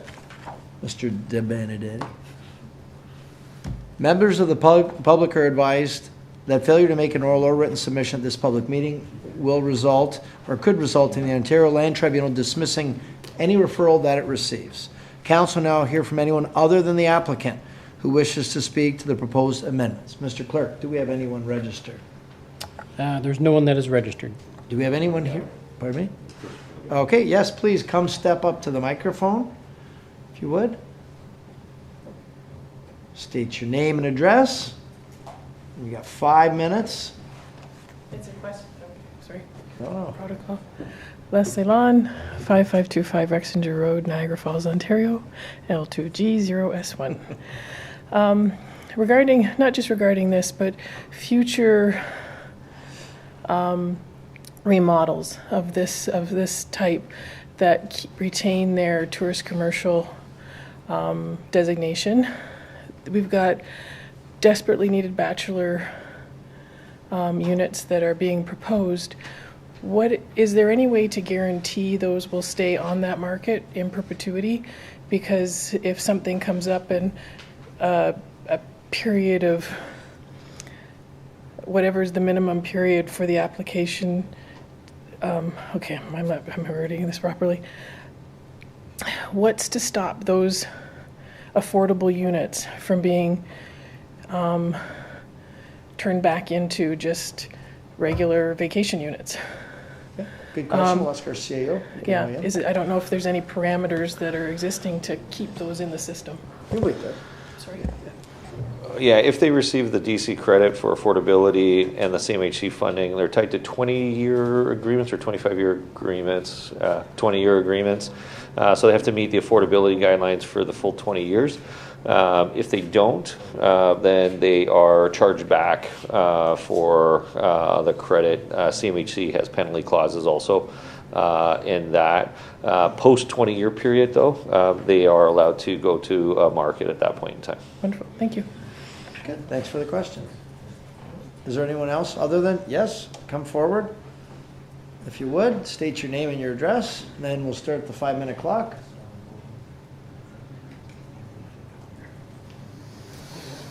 My name is Jody Burdette, and I live at 4480 Bridge Street. I have 3 items.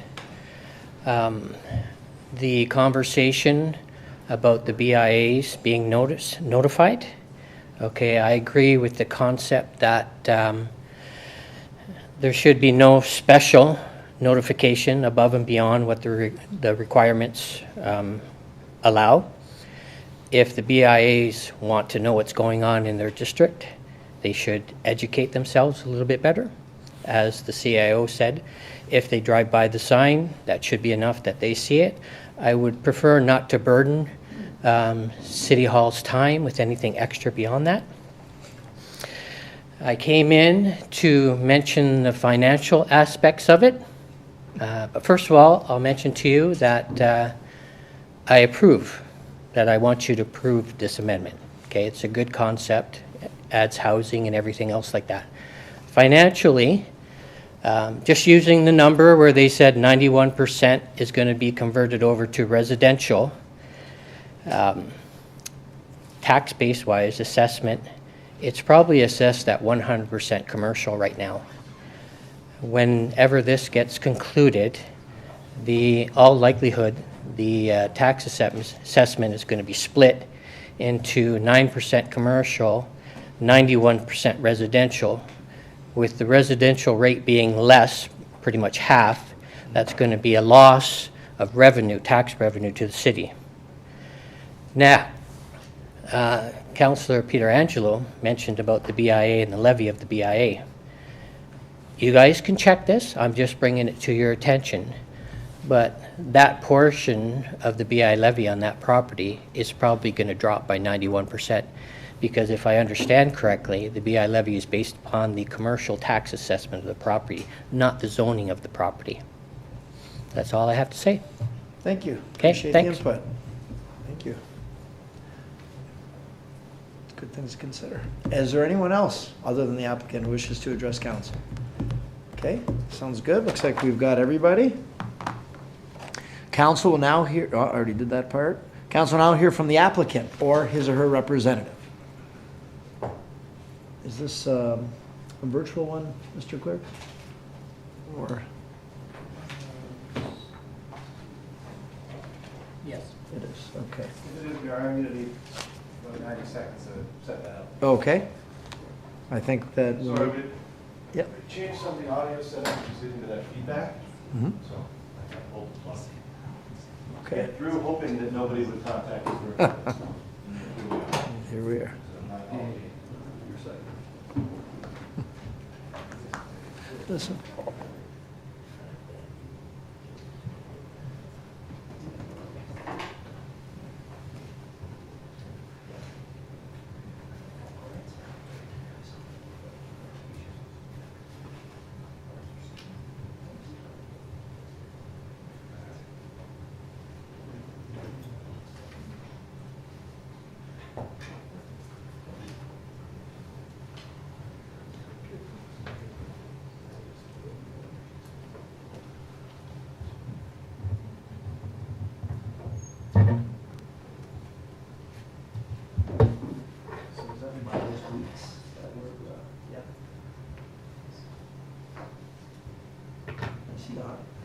Yeah, he's there.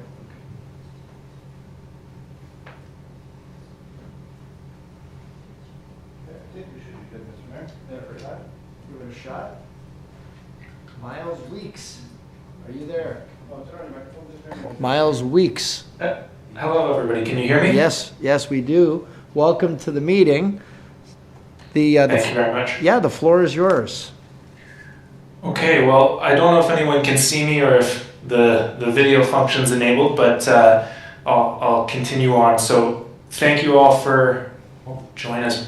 Yep, we don't see you, but we hear you. And we do see the screen. You see the screen. Okay, and there's my video. Yep, we see you. Perfect.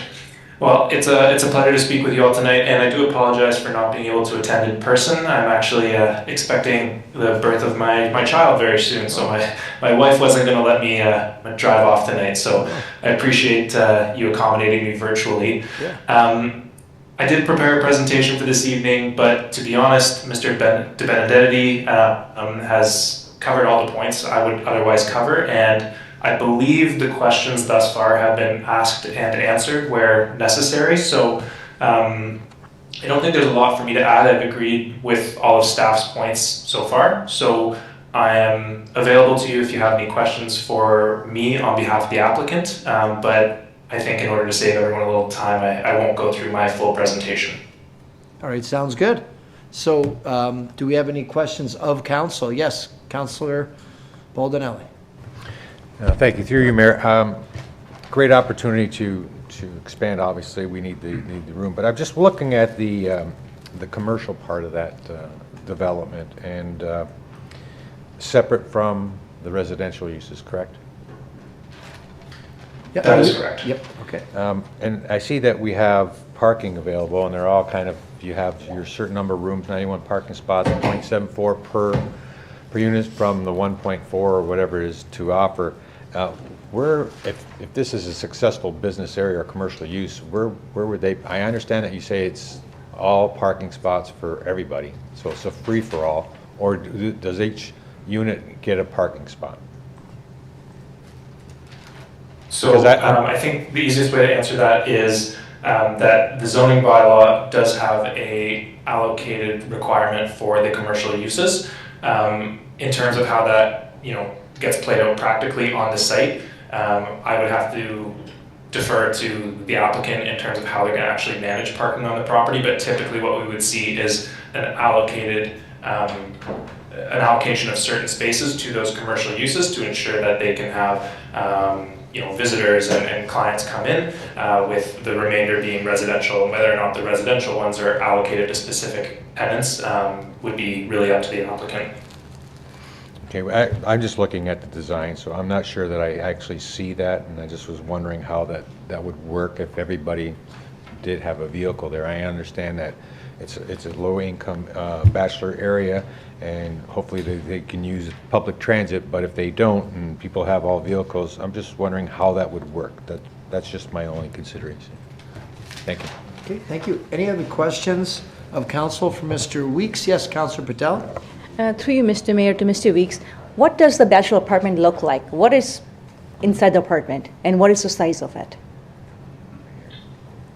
So through the mayor, I have not actually visited the inside of any of these units, so can't speak from first-hand experience, but I have worked with this particular applicant on a number of these projects across the province, everywhere from Kingston to London and in between.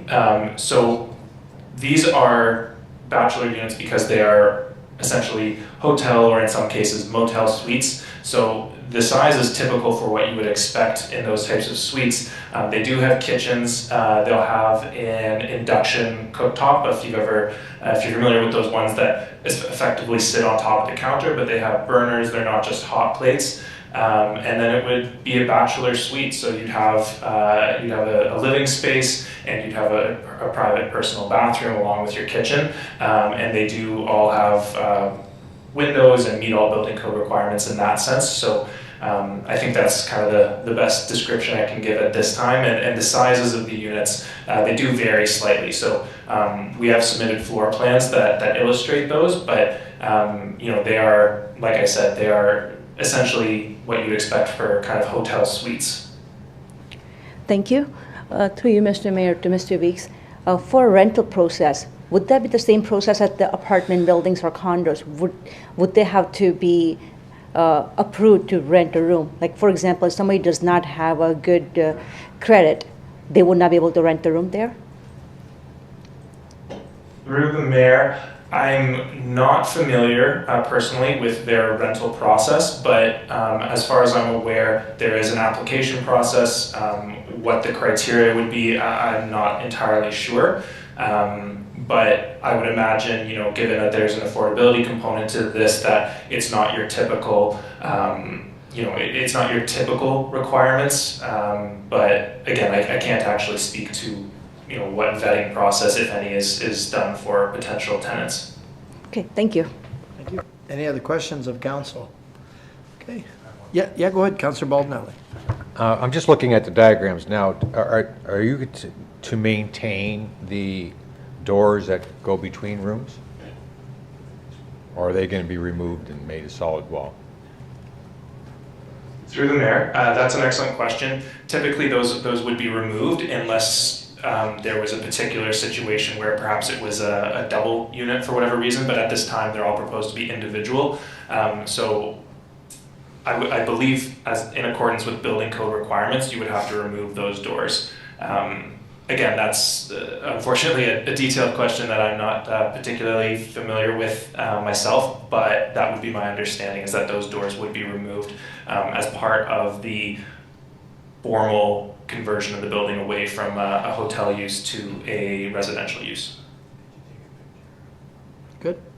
Okay. Any other questions of council for Mr. Weeks? Okay, seeing none, the public meeting with respect to the proposed official plan and zoning bylaw amendment is now concluded. What is the will of council? Councillor Coco? I'll put a motion to approve the report. Second by Councillor Pietrangelo. How did you want to handle the notification for the BIA's councillors? If it could be added, that would be great. What's that? If it could be added to the motion, that would be great. If not, we'll make a separate motion. Okay. We can add it to the motion. Okay, so Councillor Coco is agreeable, so we'll add that BIAs be added to notification for proposals. Okay, we're good. Seconded. Any questions or comments? Okay, yes, Councillor Patel. Mr. Mayor, I really like this application. I will support it. I just have one concern that when we are turning motels into residential, we are changing the historic landscape of Lundy's Lane. Is that what we are moving forward with? Is it going to be normal practice to turn most of the older motels into the housing? I just want to know what our future plans are. That's what, maybe not now, but I would like to get that answer even from the staff in the future, just to get that answer, because it is concerning for lots of people who might be investing in hotels and updating them. So we have to have plan to see where we are going with it. Yeah, master plan of where they see Lundy's Lane going. Yeah, I think that's good discussion that we should have with the BIA and our reps on the BIA. So we'll leave that for that. We'll call the vote. All those in favor? Okay, and that's approved unanimously, Mr. Clerk. Thank you. Thank you, Mr. Weeks. Good luck with your baby. Thank you very much. Have a good night. You too. All right, so now we move along to report 8. There's a presentation on the Niagara Falls plan, phase 3. And I'm going to start by asking Ms. Hanson if she would please introduce our presenter and prepare us for what's about to happen. Certainly, through you, Your Worship. I'd like to introduce Joe Nethery and Donna Hind from Nethery Planning and the Planning Partnership. They are the consulting team for the official plan. They're going to present phase 3, policy directions of the work that has been completed to date. This is not a public meeting, but it's more for council's information. This will be followed probably in the summer with an official draft official plan, where there will be a public meeting involved. So I'll pass that on to them. And then Francesca Berardi and Kaylin are here to answer questions as well, if council has them, of the official plan. Welcome. Thank you. Thank you for the opportunity to make this presentation. Could I just ask that the slide be changed to full screen? That's perfect. Thank you very much. So a little bit about the process where we are. This exercise is a 5-phase process to get us to an approved official plan. We are in phase 3, where we've tabled the policy directions report for public engagement, for council review, for review with our stakeholders. In terms of the approval process for the Niagara Falls, given the changes at the region, it'll go directly to the ministry. There are no appeals to a minister's decision on this approval process. The tests for approval will be three key things. Are we identifying and planning for provincial interests? Are we consistent with provincial planning, the provincial planning statement in 2024, and is there conformity with the Niagara Escarpment Plan? In terms of the timing, Signe just alluded to it. We are here, we are planning in April to have a draft official plan to the province and initiate public engagement. That will be towards the end of July. We're hoping to get to council at the end of August, and we're aiming for approval by the end of this year. In terms of engagement, we've continued to make sure we're engaging the community at every step of the way through phases 1, 2, and 3. This is a snapshot of what we've been doing since the beginning. We've had a couple of public open houses now, our most recent one being February 3rd. The public engagement have included a whole host of opportunities for people to share their ideas, one-on-one conversations, 2 surveys, pop-up events. We've had terrific engagement with the youth. There are some very intelligent high school students in this city. We've reached out to elementary schools as well. We've had municipal engagement with a very dedicated and focused staff team that we work with weekly. We also have a more broadly based technical advisory committee that we've met with. The city has done a fantastic job keeping the dedicated project page up to date with all the work in process. We've recently met with 4 stakeholder groups where we reached out to the BIAs, people with environmental interests, business owners. The policy directions report is framed around the 7 discussion papers that have been tabled and out for review. Those have provided the input to this document that has been distributed. It's organized around 5 big moves that Joe's going to walk everybody through. We'll give you a summary of the land use designations, the secondary plan and special policy areas, and then some implementation items. The document, the directions report, is framed around this vision: Niagara Falls, a natural wonder in a thriving, resilient, and connected city for all. A community of beautiful and culturally rich neighborhoods connected to each other, linked to the jewels in the city's crown. As I mentioned, 5 big moves. I'm going to leave it to Joe to walk through some of the parameters of each one of those big moves. I'll hand it over to my colleague, Joe. Thank you, Donna. Good evening, Your Worship, members of council. As introduced by Donna, this policy directions report that's in front of council for information tonight is framed around these 5 big moves, the challenge that's been put to us by staff in terms of trying to identify where and how we can manage for that change, that future change going forward. The first big move in the paper is planning for a growing city. You've heard repeatedly from us in our engagements with council and from staff for a number of years that Niagara Falls is a growing city. It's identified by the province as one of the 29 large and fast growing municipalities, which has some additional growth management policy placed upon it. There are 2 figures when it comes to population that we have been working with as a project team in getting ready to start drafting our Niagara Falls plan. The first off is a population target from the regional official plan of 141,650. We know, and you have heard via staff, that the existing settlement area, the existing urban area in the city has the capacity to accommodate more residents and jobs than that. So there is long-term growth. There is long-term land available within the city in order to accommodate this, the additional population, the additional residential units that are already forecasted. It is important that these documents are planning to achieve those minimums. That is a test for approval that the province will be looking for. And as a part of achieving that, we can deliver that, of course, based on a couple of assumptions, but those are grounded in truth and practice in the city. There is a current density target of 53 persons and jobs per hectare of development in what we will now be calling designated growth areas. They used to be called greenfield areas. We can continue that going forward as well.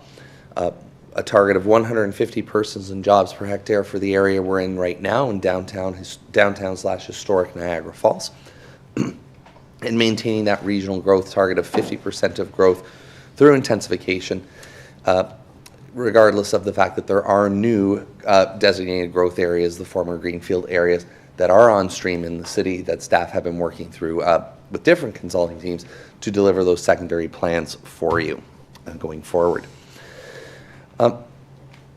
So our Niagara Falls plan will contain population and employment forecast policies in order to guide that implementation going forward. This includes an ability to plan within what we now call strategic growth areas, areas where intensification and redevelopment is planned. And we can do that beyond the 20-year or 2051 timeframe prescribed by the 2024 Provincial Planning Statement. We will be looking to implement the settlement area boundary that was identified in the 2022 Regional Official Plan. We will also be including the requisite policies needed to establish a framework for anybody who is coming forward with a private application for a settlement area boundary expansion. Additional policy supports to enable this growth include supporting pre-zoning and streamlining approval, helping to streamline policy where that redevelopment is targeted and desirable, and ensuring that that policy is, of course, complemented by the appropriate design guidance and strength to ensure that new development is compatible with and doesn't cause undue adverse impacts on existing uses and existing development. From a housing options and a housing strategy perspective, what we have heard in our engagement with stakeholders so far in our work with staff is that the city does have a great housing strategy that was approved in 2022. We are looking to carry forward that work in our Niagara Falls plan. That is, of course, supplemented by providing the appropriate policy direction for housing types, mix, and densities with the affordability policies that you do already have today, and as you've heard tonight, are being sought after and implemented by the development applications you're being presented with on a go-forward basis to continue to provide that maximum range and ability of and housing choice and options for all in the city. That growth needs to be supported by appropriate servicing and infrastructure. You do have a couple of very active master planning exercises that are underway. It's the work of our Niagara Falls plan to incorporate the results of those projects, or to tee up a home for the recommendations in those projects as they wrap up over the course of this year as well. We'll be looking to ensure that the servicing plans within our Niagara Falls plan will support efficient growth, are providing for sustainable development and long-term resiliency to help the city adapt to the impacts of a changing climate. Our second big move is about moving in and around a connected city. We've heard from a number of stakeholders about concerns and issues that they are experiencing just trying to get around the city. It's important for people to get around town, have a good time, and ensure that they have the amenities and the choice that they would like, but also for goods movement throughout the city as well to support those jobs and those industries in the city and their go-forward work. So we'll be ensuring that the updated vision and objective for protecting and planning for road and goods movement corridors are contained within the plan, that we are implementing the recommendations of those studies as they wrap up, those studies being the transportation plan in April and the active transportation master plan this fall. We will be looking to provide the policy direction around street design and safety, looking to make sure that we are providing for the appropriate road and pathway connections through existing and new developments in order to provide more of those, to provide greater travel choice in a safe and appropriate fashion for all ages and abilities. With respect to transit, I'm sure nobody will be surprised to hear a planner talking about prioritizing density near transit stops and in those strategic growth areas to help continue to unlock the efficiency and growth and robustness of local transit and intercity transit here in the city. A major component of that is supporting first and last mile design guidance to improve those connections and those experiences from stops to destinations. It's also supported by providing street level appropriate design policies in those redevelopment areas for active first stories, those walks, those shops, those cafes, and those stores that make walking and moving around town pleasant, and overall convenient, and ensuring that there is appropriate space that is reserved for cars and parking in the right places. Our third big move is on fostering a sustainable and resilient city. We have been asked a few times over the course of this project, what is the overall official plan response to climate change? You will continue to hear us as a project team say the entirety of this document is itself a climate change response.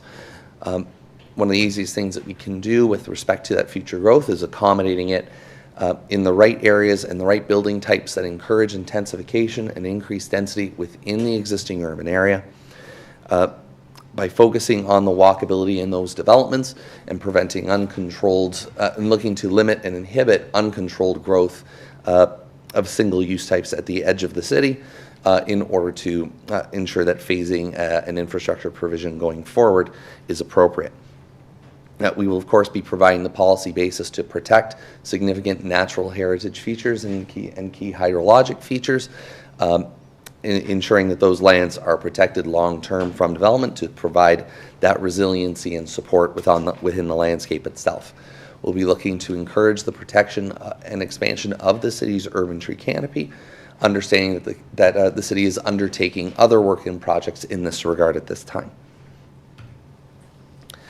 With respect to green development practices, on the understanding that we can't mandate those as a policy response, we can do what we can to encourage sustainable building practices and improved environmental performance within developments themselves. There are design elements that we can apply from a design. There are design elements that we can apply from a development perspective going forward that help reduce the effect of heat islands, that support and enhance rainwater collection and its reuse, and providing the appropriate support for urban agriculture in the right places and in the right fashion. We'll encourage low impact development standards as a development practice, especially in lower density areas, and the use of green infrastructure to improve that overall resiliency of the city's infrastructure and urban fabric. We've also heard a lot with respect to our fourth big move about building an attractive and cultural city and improving the quality and the caliber of the development, its look, its feel, and its function on a go-forward basis. We'll be coming forward with strong urban design standards and policies that address that challenge and provide the policy direction for staff to rely upon and for council to help support in making any decisions on the look, feel, and function of development applications and the city's own works going forward. This will include policies and whatever mapping is necessary with respect to heights, with respect to transitions between taller areas and mid-rise and lower forms in a gradual gradient, in a gradual manner, and ensuring that there are appropriate criteria to evaluate the compatibility of those developments as well.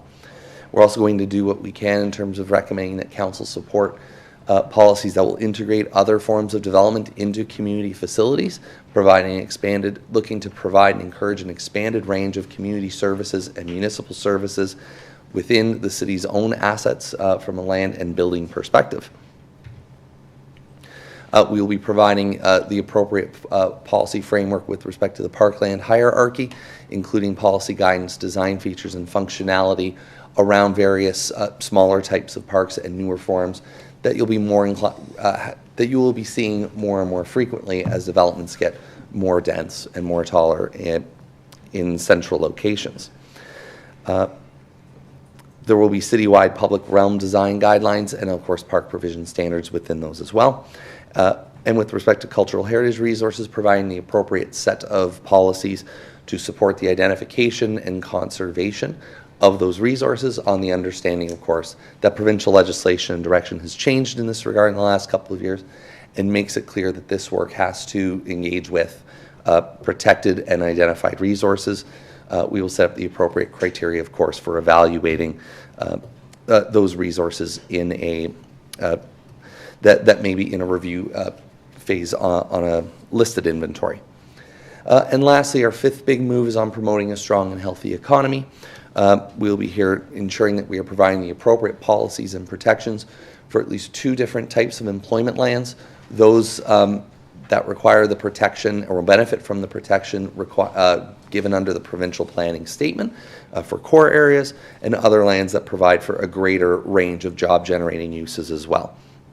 We'll be ensuring that we're providing for a broad range of opportunities for uses for job generation around the falls and in the tourist districts as well, and ensuring that new retail nodes and retail formats are being appropriately identified, planned for, and respected, because all those new residents are going to require shops, stores, and services to frequent as well.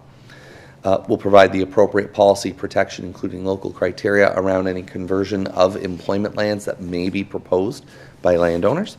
And of course, the appropriate opportunities to maximize what we can from a rural economic perspective as well, understanding that the provincial planning statement does provide some limitations on how far we can go. And the real detail in some of those big moves will be captured in a series of land use designations, a dozen plus or so, each of which have a standing intent on what the long-term vision is, the objective for lands within those designations, use permissions, and associated development and design policies in order to deliver on those 5 big moves themselves. The main policies themselves will be complemented by whatever secondary plans are required to implement our Niagara Falls plan, including the future ones that will come before council at other times, and whatever individual site-specific or special policy areas are necessary to capture those little one-offs that exist throughout the city, or where something might require a little bit of additional focus on a go-forward basis.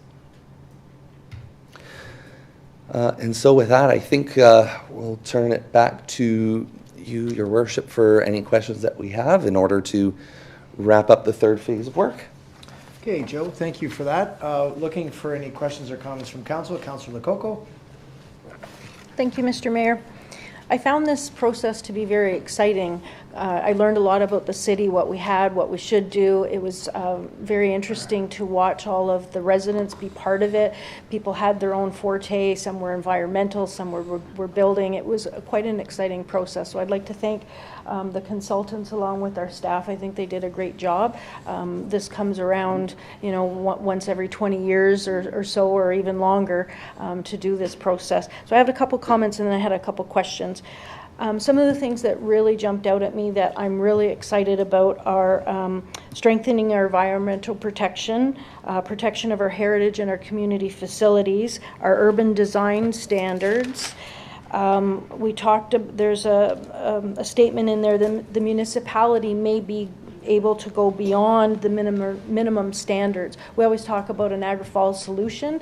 These are just standards. We can always go beyond, and I think that the council should really look at that when we're looking at our policies. Going back to the natural heritage, I really liked talking about the tree canopy, retention of non-significant woodlands. We talked about the tree canopy, but also a tree bylaw. And I've brought that up over the years, and now it's being encouraged and recommended. I really hope that this council goes in that direction. Non-significant woodlands was mentioned again. So those were the things that I really liked. These are the questions that I had. It talks about the D-series guidelines. I'm wondering how and if the SciTech ARC fits into this official plan. Okay, so who will address that question? That be our staff? I'm happy to take that one, okay. Your Worship, and through you to the councillor. So there is a 2-kilometer arc that is contained within the regional official plan. I guess one item that didn't necessarily make it into this presentation is that at the future, when the decision time comes to council, one item that will be in front of you is to decide what to do with the regional official plan as it transitions to your ownership at the end of March. I would anticipate that our action plan as a project team is, of course, it will be to bring forward what elements of those policies into our Niagara Falls plan, so you're left with one official plan once all is said and done here. So it's premature at this point for me to say what happens with that ARC, other than it's one of many policies that we are considering as a part of this project. Great, thank you. Okay, and CAO is going to weigh in as well as part of the answer. Thank you very much. Yeah, no, the consultant's correct. That is a decision of council. This council has not recognized the 2-kilometer arc at any point in time because at this point in time, we're only recognizing the provincial standards for it. We have not been presented with any information to support the 2-kilometer arc at this point in time. But that will be a decision when we go to merge the two plans together. So. Great, thank you. The other thing that jumped out at me was parking. The provincial government has reduced the number of parking spaces required for developments, and now it's sort of put the onus on the city to supply parking. Will there be, I know we've talked about a parking study coming up, but will there be more discussion with that parking study and how it fits in the official plan because the province has reduced or removed a lot of the parking requirements? Mr. CAO, she was looking toward you. Or you're going to ask that, Joe? Okay. Okay. Thank you, Your Worship. Through you to the councillor. The one point of clarification I'll provide is that the provincial change applies in major transit station areas only, which is historic downtown Niagara Falls. Municipalities across Ontario, not just Niagara Falls, are no longer allowed to mandate minimum parking requirements in developments in those areas. Does not stop a developer from proposing parking spaces regardless. You just cannot mandate it any longer. I think it's a pretty good point of feedback underlying the question in terms of, so what does that mean for Niagara Falls? So you'll give me that grace. I think that's a good piece of feedback to take back as a project team and deliberate upon as we start preparing the first draft. Great, And the thank you. CAO is going to weigh in again now. Thank you. Yeah, and Eric's team is undertaking a parking study for downtown, which will feed into that. So I wanted him to explain the parking rules so I didn't screw it up from the province, but major transit hubs. And yes, the reality though is some of the developers that are currently looking at stuff, they're still considering parking requirements to sell their whatever they're trying to sell as an asset. So because our transit systems aren't as advanced or as developed as the Ottawas and the Torontos of the world, so that's still going to be a consideration, and Eric's group study will add to that information going forward. Okay, thank you. Regarding the South Niagara wastewater plant, I know there's been discussions about the $400 million, where is the money coming from? Recently I saw on your social media, and I didn't see it anywhere else I looked, 14 point something million was given from the province. There was a picture of you and Mr. Oosterhoff. Oh, yeah. But then I couldn't find any more about why it was, so 14.9 or whatever it was to 400 million. Where's all that money coming from? Well, Mr. Nicol can answer that question. Thank you. Yeah. Yeah, thank you. And through the mayor to the councillor, the $14 million announcement was the McLeod Road road widenings. That was McLeod Road, Between okay. the region and the city, we both got separate allocations from the Housing Enabling Core Services Fund. I did hear about the McLeod Road, but I didn't link that with the McLeod Road. Okay, so that's almost 15 million of a 400 million. What's going to happen if the wastewater treatment does not get built to our official plan of developing our whole city? Yeah. Sorry. No, we got problems. Let's talk about it. Jake? Yeah, there's insufficient servicing capacity. So when this council actually committed to the housing pledge, we put a little star on that pledge saying that we required sufficient funding for the waste servicing. In discussions with the province, they have made verbal commitments to the program. The region has made their commitment to the program on a third cost sharing arrangement. The last third is federal government, which has not made a commitment at this point in time. So that's what the region is essentially waiting for. Hopefully, post federal election, that's something that'll come in. It has become a top priority. The governments are realizing now that to get housing, you actually need the infrastructure.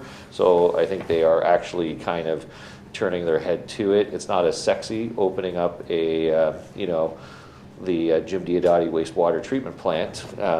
Peter Angelo group plant.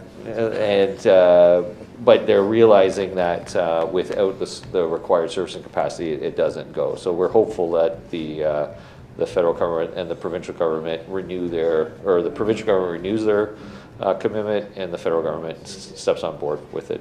Otherwise, we cannot actually hit our growth projections. Right. Okay, thank you. I had a question about agricultural land. I know some agricultural land has been changed to a golf course because it was allowed under agricultural. It remained a golf course for a while, and then years later, that golf course now becomes residential. So it was a two-step process to get it to residential, but it did get to residential. So I guess my question is there anything in the official plan that will protect agricultural land as agricultural land? Are they removing some of the types of things that can be on agricultural land? Because it's just a step from agricultural to golf course to residential. And if we didn't want to put residential on agricultural, we just did by making it a golf course. So who's going to answer that question?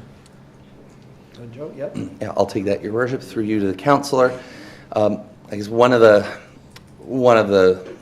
depending on your perspective, benefits of the rural policies that apply in Niagara Falls today is that almost all of the rural lands in the city are prime agricultural lands, unless it's natural heritage system. The uses of land are limited on prime agricultural lands. The primary intent of those lands is for farming purposes and on-farm uses. So it would be very you can never say never in land use planning, as I think you've all learned over the years. But it's extremely difficult and a very, very high threshold in order for a new golf course to establish on those lands, with an underlying market trend, generally speaking, and anecdotally applied here, that the general trend is that golf courses are going away in many municipalities. Okay, thank you. In your presentation, you just had that in the official plan document that we could have we need 20,220 residential units by 2051. So our next report, and I'm pulling figures from that to get clarification. So our next report, the housing target says that we have a potential to build 35,904 units. We need 20,220 resident. We have the capacity for 20,000. No, we need 20,220. The population increase is going to be 35,000. To have 35,000 units and 35,000 people, that's way too many units. So in this presentation, it says that we need 20,220 units. I would just like clarification on when does it become too much? When do we stop building? When do we stop bringing new people into the community? When is enough? So allow me, Your Worship, through you to the councillor. When is enough? When is enough enough? Which is a question that many councils do ask across Ontario. The requirement is to plan for minimums. Those minimums need to be grounded in some sort of a provincial approval or process. And right now in the city, there are, as we're going through this project, we have two figures. A 2051 figure that's been debated and approved in past processes, and through the master servicing work, we know that there's more available land based on assumptions to go above that. So we as a project team need to, I'm going to say we need to grapple with and come up with policies that reflect those two, and I'm going to use the term realities that are grounded in and underpin those numbers. That's what our Niagara Falls plan would contain from a policy perspective. That's what we would be planning for. If you can do more density within those figures, that is within council's choosing and destiny to deliver on that. And again, I think the question is if we run out or there's more to go, then obviously at those points, council or a future council will have to grapple with those decisions and those plans going forward. noting that it is a provincial policy to ensure there is a ready supply of land that's available on a long-term and go-forward basis, which is why we plan for infrastructure works beyond the 20-year horizon. I think I'm going to invite Ms. Hanson to piggyback onto this. Hanson, sorry. Thank you. Did you call me handsome? Yeah. No, no. I just wanted to add to that, that the official plan needs to be updated every 10 years. But we have the option, and council can direct that it be updated more frequently. So that's really a checkpoint. Every 10 years, we're checking in on how growth is going and whether it's meeting our target or not. Right now, we are exceeding the targets. So we do have to plan for the next 30 years, and with respect to infrastructure, even we have the option to plan for even further out. But we do have those checkpoints, whether it's 5 years or 10 years, to kind of reevaluate where we're at. So I think that's beneficial, and it's not committing us to 30 years out. Okay, thank you. The numbers just jumped out at me that we have a potential for an extra 15,000 units based on what the government is asking us to do. And you can't keep building and building and building. There needs to be a plan. The good thing about too much housing is it brings the price way down. It makes it much more affordable, because simple economics of supply and demand. And the problem right now, we don't have enough supply, so the prices are very high and unaffordable. That would make it very affordable. As long as we have the infrastructure. As long as we have the infrastructure, yes. Yes. Okay. So the only other comment I had again was compliments for getting all of this done. It was a real exciting opportunity, and let's please do that tree bylaw. That's all. Thank you. Okay. Thank you. Are there any other questions of council? Okay. So, Mr. Clerk, are we looking to receive this report, or what is the yes? All right. Motion. Yes. Okay. Okay, Councilor Dabrowski, second by Councilor Lococo, that we receive the report so far. All those in favor? Okay, and that's unanimous. Thank you very much. Thank you. All right. Okay, so we have another. So we go to 8.2, and we call up Brian Dick, our Senior Manager of Policy Planning. He's going to give us an update on the process, or the progress of our housing targets. Thank you, Mr. Mayor and members of council. Mr. Benedetti. Mr. Benedetti. Mr. Dick. Oh, is that Mr. Dick? You heard Mr. Benedetti? He had to go through without a job, actually.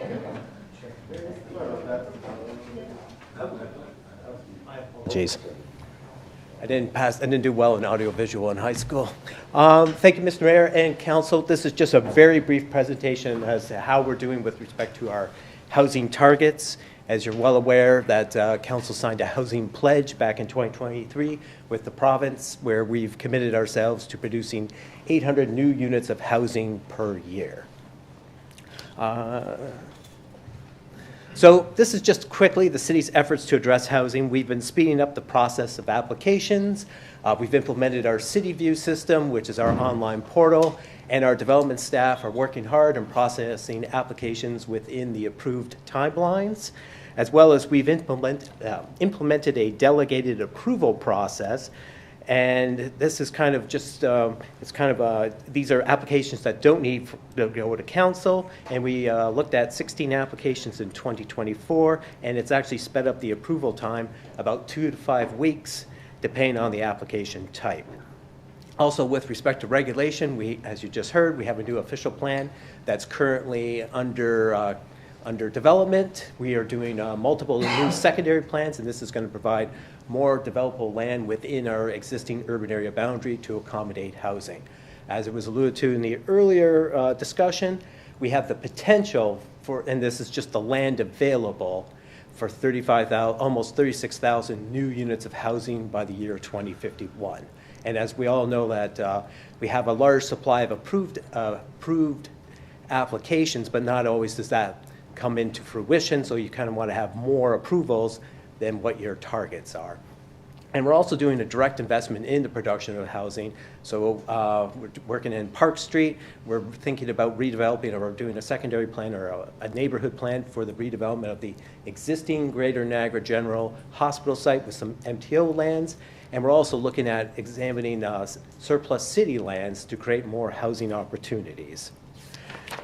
So the next slide is just kind of like at the housing target progress, how we've been doing up to date. Now, as we're well aware, and across Ontario and Canada, the production of housing since the pandemic has slowed. So we've committed ourselves to an 800 unit target, but the province modified that target in the year 2023 and carried that modification through 2024. So just at a high level, in 2023, we produced 471 units out of the target of 589 units, and we received a 80% completion rate, and we received provincial funding based on that completion rate. With respect to 2024, we've done a little bit better, and with a new modified target, and so far, based on the numbers that we have in-house, and we've done a lot of double checking of our homework, we have completed or started 643 units of housing out of the target of 667, the modified target. And that is a completion rate of 96%. And just for your information, the housing target is based on 3 categories of housing construction, so to speak. So one is housing starts, and that's kind of just, is there a hole in the ground for a foundation for a new single, semi-townhouse, or apartment? Then we have long-term care home beds. That's given to us, or that information is provided to us by the Ministry of Health. And then we also have this other type of housing. Our category of housing is called conversions. And this is basically any space that's been renovated to create a new residential unit. And in the city, it's actually in the last couple of years translated into additional dwelling units or second suites or accessory apartments. So you're seeing a lot more people putting in basement apartments, probably to accommodate their children that can't afford to leave the house. Anyways, we'll leave it at that. So that is how we're doing. And the last slide, just looking at next steps. We have a very healthy engagement with the province. We're in contact with our ministry folks on a monthly basis. We also notice that in looking at this, through this analysis, this caused us to look at our own building permit data and how housing is being constructed across the city. We do notice that there was a hotel that was converted in about 2023 on Lundy's Lane, and we think the province may have missed 122 new rental units. So we're going to be providing that information to them again with respect to that. And we're going to continue to make further investments in the provision of affordable housing. Like we said, there's the Park Street project. We're looking at is there affordable housing opportunities with redevelopment of the Greater Niagara General Hospital site. That's about 14 hectares, 35 acres in size in the center of our city. It's a great intensification and redevelopment opportunity. And we're just going to also seek other opportunities in the future for private-public partnerships to continue to drive the production of housing. Thank you. Okay, thank you, Brian. Let me see if there's any questions of council. Councillor Patel. Through your chair to Mr. Dick. This is the question regarding to another development we approved today. Is those 18 townhouses with the ADU permission? So do they count 18 plus 18 or just the 18 when we look at the inventory? Well, so we would look at, in that analysis, we have to look at the building permits. So if those 18 townhouses were constructed with 18 ADUs or accessory dwelling units or additional dwelling units, that would count. But according to what Mr. DiBendetti said before, or Director Hansen, that basically they have permissions to build those, but not necessarily will that translate into 18 additional dwelling units. There may be 9 come the time it goes to building permits. Okay. So this is actually based on the hard data that the building permits that we're seeing in our building department. Okay. Thank you. Does anyone else have any questions? No? Okay. Brian, I have one myself, actually. Yes, sir. If you can go back to the chart that had all the numbers on it. Yes. I know you said that in 2023 we received partial funding. So did we receive 80% of the province's allotment? Is that what we received? Because that was the target according to CMHC? Yes, that's correct. We received what they would have translate. So the funding's based on our share, the city's share of the entire housing production across Ontario, and that's 1.5 million homes by 2031, 2033, et cetera. And so by getting 80% of that first year, if I'm allowed to state, I believe it was a little over $1.7 million. 1.7, okay. Yes. And what would our, so would there be a bonus if we actually hit our target, or no, it's just incremental based on the percentage? And that year might have been a special year, but in 2023, we got 80% of the funding, and there was a figure for 80%. If you hit 100%, there would have been a little more on top of that, and I was told, well, if you look at some of the, with respect to the literature from the province, if you exceed the target, then there's a bonus on top of that. Okay. I know some other municipalities received funding through the Housing Accelerated Fund, and what they've done is they've taken those funds and they've given out grants for anyone that wants to construct an ADU. I mean, I look at that and I wish that we would receive some funding as well from the Housing Accelerator Fund, because then to me we'd be on a level playing field. Has there ever been any thought based on, I guess, the province's analogy to creating a level playing field? Right now it feels like we're at a disadvantage to some other municipalities because we didn't get any funding from the federal government that they're using to actually increase their housing. I guess the way I see it is the provinces put out these targets and I'm not sure what they've done to actually help municipalities to actually hit their targets. So some municipalities, in my opinion, are hampered by the fact that we didn't receive any funding from the federal government, whereas others did. So it might be easier for them to hit their targets. I don't know whether or not that's ever been given any thought, but I know our neighboring municipality, St. Catharines, I believe that they have a grant for ADUs right now. Through the chair, to the chair. So there was, St. Catharines was very fortunate to receive Housing Accelerator funding from the federal government. This is a provincial program, but as staff, we're still, so we, in council in 2022 did approve a housing strategy with a series of recommendations.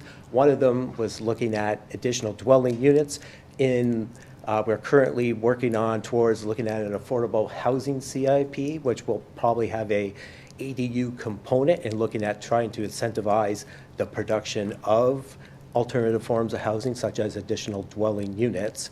So I think as staff, we have our eye on the ball with respect to the production of housing, but I don't think there's been a rectification or a reckoning between the province and the federal government of trying to align their efforts. Has there ever been any thought into using the money that we receive from the province in terms of hitting our housing targets to put into something that will increase housing in the future? So through the chair to the chair, the province does require that the money we do receive from hitting or getting close to the housing target is used to assist in the production of new housing. And the city has identified some key projects to move our housing production targets forward. So in that sense, the 1.7 million that we received in 2023, where exactly did we put that in order to increase housing? I will defer that to Mr. CIA. His answer. Yep. I'll go back. Yes, through you, Your Worship, to the councillor. With respect to the Building Faster Fund and the 1.7 million that we received, we are required to submit an investment plan to the province, and they approved that investment plan. So our investment plan included using that some of that money for an ADU program, as you just mentioned. So putting money into accelerating ADUs, which will have the effect of increasing our numbers, as well as investing in infrastructure. So that included Park Street and some other sites, some other municipal properties in the community, investing in infrastructure to make those ready for affordable housing and housing. Okay. So, sorry, just to finish up then, I guess in the future, in the near future, we'll see something coming forward in terms of subsidizing ADUs? Through you, Your Worship, yes, that's the intent with the funding that we've requested through the investment plan for the better building faster fund. I support that, Your Worship, I just want to say, and I think it will give us the opportunity to, create more units in the city and then ultimately hit our targets better that the province has put out. Yes, Mr. CAO? Yeah, I just want to say, like, the city of Niagara Falls has actually done, without an incentive program like St. Catherine's House, an exceptional job at ADUs. And I think part of that is, the overall strategy. I know it's not popular, but it does include, the ability for some of those ADUs in the right situation be put towards Airbnbs, which helps finance the other building. And so there's some unique opportunities. We also have a bit of a streamlined approach to ADUs here. So we've been very, we've been very good at some of the builders. What you see here in Niagara is some multi-generational housing, which creates some of those opportunities also. So we've been probably better than most other communities when you look at the number of, when we look provincially at number of cities and how many of their building permits are ADUs, we're doing a really good job at that. So. Any other questions or comments of council? Okay, so Mr. Clerk, are we receiving this report? Yes. Looking for a motion, Councillor Lococo, second by Councillor Baldinelli. All those in favor? Okay, thank you, Mr. Dick. Okay, where are we now? We are on to 9. All right, communications and comments of the city clerk. There's a recommendation that council... 1 through 4, okay, unless, did you want to lift one, Councillor Lococo? I wanted to lift 9.3 and 9.4. Okay, why don't we deal with 9.3 first, and then we'll... So there's a resolution, Eastern Ontario Wardens Caucus, support of Canadian and Ontario government negotiations with the United States government on trade tariffs. Go ahead. So I'll deal with them both together because they're pretty much the same thing, but with all the tariff discussions that we're having, we definitely need to be coming up with a better plan and a strategy to deal with this. I don't think that this topic should be at the municipal level. The 9.4 talked about the Fortress AmCan. There was no link provided, so I went off and did my own research. This is giving me a very uneasy feeling. I don't think that we should be giving blanket approval about how to deal with this. I don't think we should be doing this at all. I would prefer to remove those two and put under receive and file, not approve it. And if council doesn't want to do that, then I'll just not approve those two if they stay on the agenda. Okay, so your suggestion is that... To pull them and receive and file for those two, instead of approve and support. Okay. Well, why don't we deal with 9.3 first? So if everyone wants to just have a peek at that, there's the resolution from the Eastern Ontario Wardens Caucus, and yes, yeah. Go ahead, Councillor. Well, actually, maybe you need a secondary in order to have a valid motion. Okay, right. So we'll start like that. First, is there a seconder to the motion? So your motion is to lift it and approve it. Or receive and file. I'm sorry, that's right. Okay, so dealing with that. So motion to receive. Is there a seconder for that motion? Okay, so it looks like there's not a seconder for that direction. So do we have another direction? Yes, Councillor. Yeah, thanks, Your Worship. I just have a question. I mean, these letters come in and then staff decides, where they go on the agenda. Are they something that, they believe that council should be supporting? So perhaps we can hear from staff. I mean, like when I read these resolutions, it talks about protecting businesses that are going to be affected by the tariffs that are being proposed right now by the United States. So I don't understand why that would be a bad thing, but perhaps I can hear from staff. Okay, we'll start with our clerk, Mr. Mattson. Yeah, in some cases, well, in most cases, we do talk about this at council review, and we'll bring it up in front of staff in case there are any concerns about whether or not we're suggesting that council may want to support a certain recommendation or some correspondence. Other times it's listed for information. In either case, council has the decision that they can do like what Councillor Lococo had suggested and lift something and suggest that it just be received for information. And the opposite exists. If it's listed on the agenda for information purposes, we've seen countless times where council may want to support a certain resolution or piece of correspondence. That can be done as well. So there's no exact science. It doesn't get run through any type of analytics or anything. It's a bit of a guessing game sometimes, and because of the climate of what's been happening with these tariff talks, it was thought that this would be something that council would choose to support. But again, it's the will of council. It can go either way here. Thank you, Mr. Clerk. Our CEO is going to weigh in as well. Yeah, on the specific decision for 9.3 on the support, it was essentially, the motion was to support the Canadian provincial stance to it.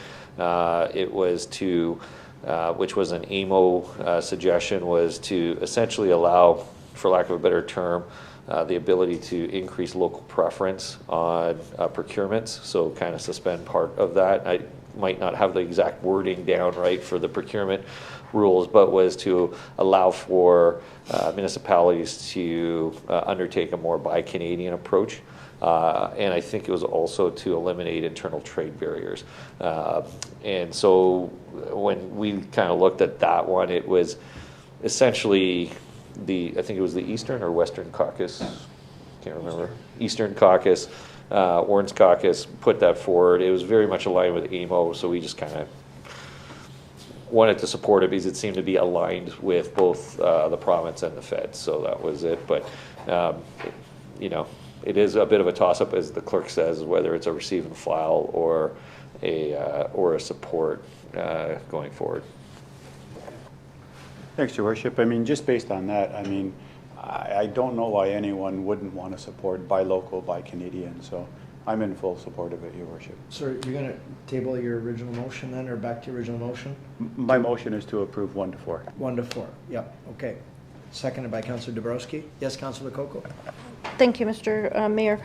It's not that I don't support local businesses and buy local. I definitely do. I just don't want to give blanket control, not knowing what I'm giving control for. If we don't give the approval, then they will do what they're doing. But if I give approval, then it's, well, this municipality gave approval to do it, this municipality gave approval to do it, and I don't think that that's appropriate. So if I will be opposed to 9.3 and 9.4, but I am definitely in support of buying local, supporting our local businesses. Okay.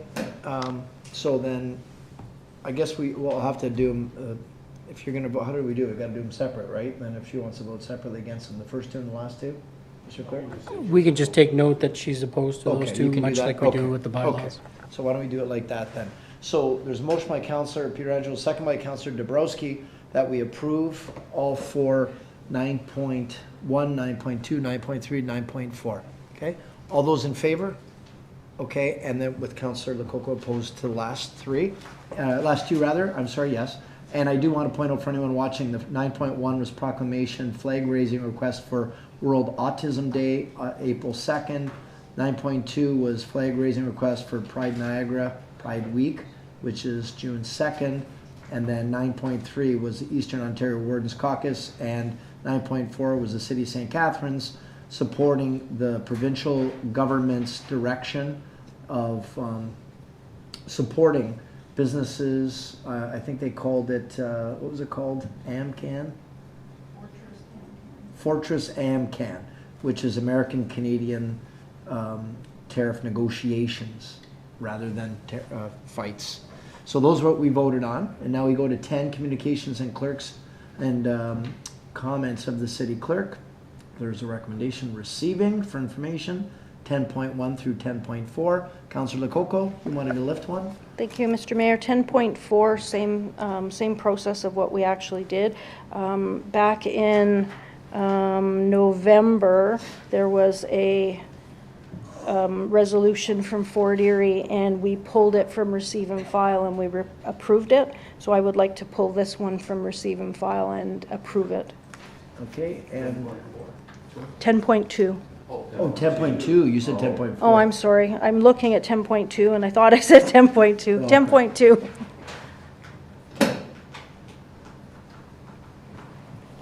In November 12th, 2024, there was another resolution on the agenda from Fort Erie to support keeping their hospital. So this is very similar, so I'd like to pull it from receive and file and No, this one is all small rural communities in Ontario. This one goes beyond Fort Erie, this resolution. Yes, I understand it does go on beyond that, and it's just basically saying that wait until Dr. Philpott's mandate is complete. So I don't understand why we would want to not support it and wait for the mandate. Let's just wait for the mandate to be completed and support the Fort Erie keeping the hospital when we supported it in November.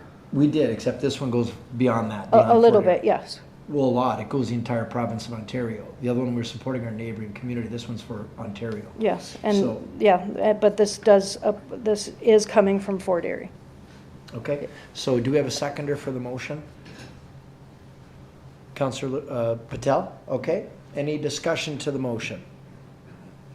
Okay, so we've got a motion by Councillor Lococo, seconded by Councillor Patel, that we support the Fort Erie resolution. And the Fort Erie resolution calls on keeping urgent care centers and primary health units across Ontario open until Dr. Philpott's mandate is completed. And assuring that all Ontarians have primary care physician. So that's what the motion is. We'll call the vote. All those in favor? Okay, and that's approved. And we're looking for motion for 10.1, 10.3, and 10.4. Motion by Councillor Pietrangelo, seconded by Councillor Dabrowski. All those in favor? Okay, and that's approved. And for public, this is correspondence from Community Services Homelessness Update. That was notification of application of launch for DEI committee looking for new members. And 10.4 was a memo from planning regarding bylaw 2025-028. Now, Mr. Clerk, ratification of in-camera, do we have any further? No, we're done there. So we're here to notice of motion and new business. Do we have notices?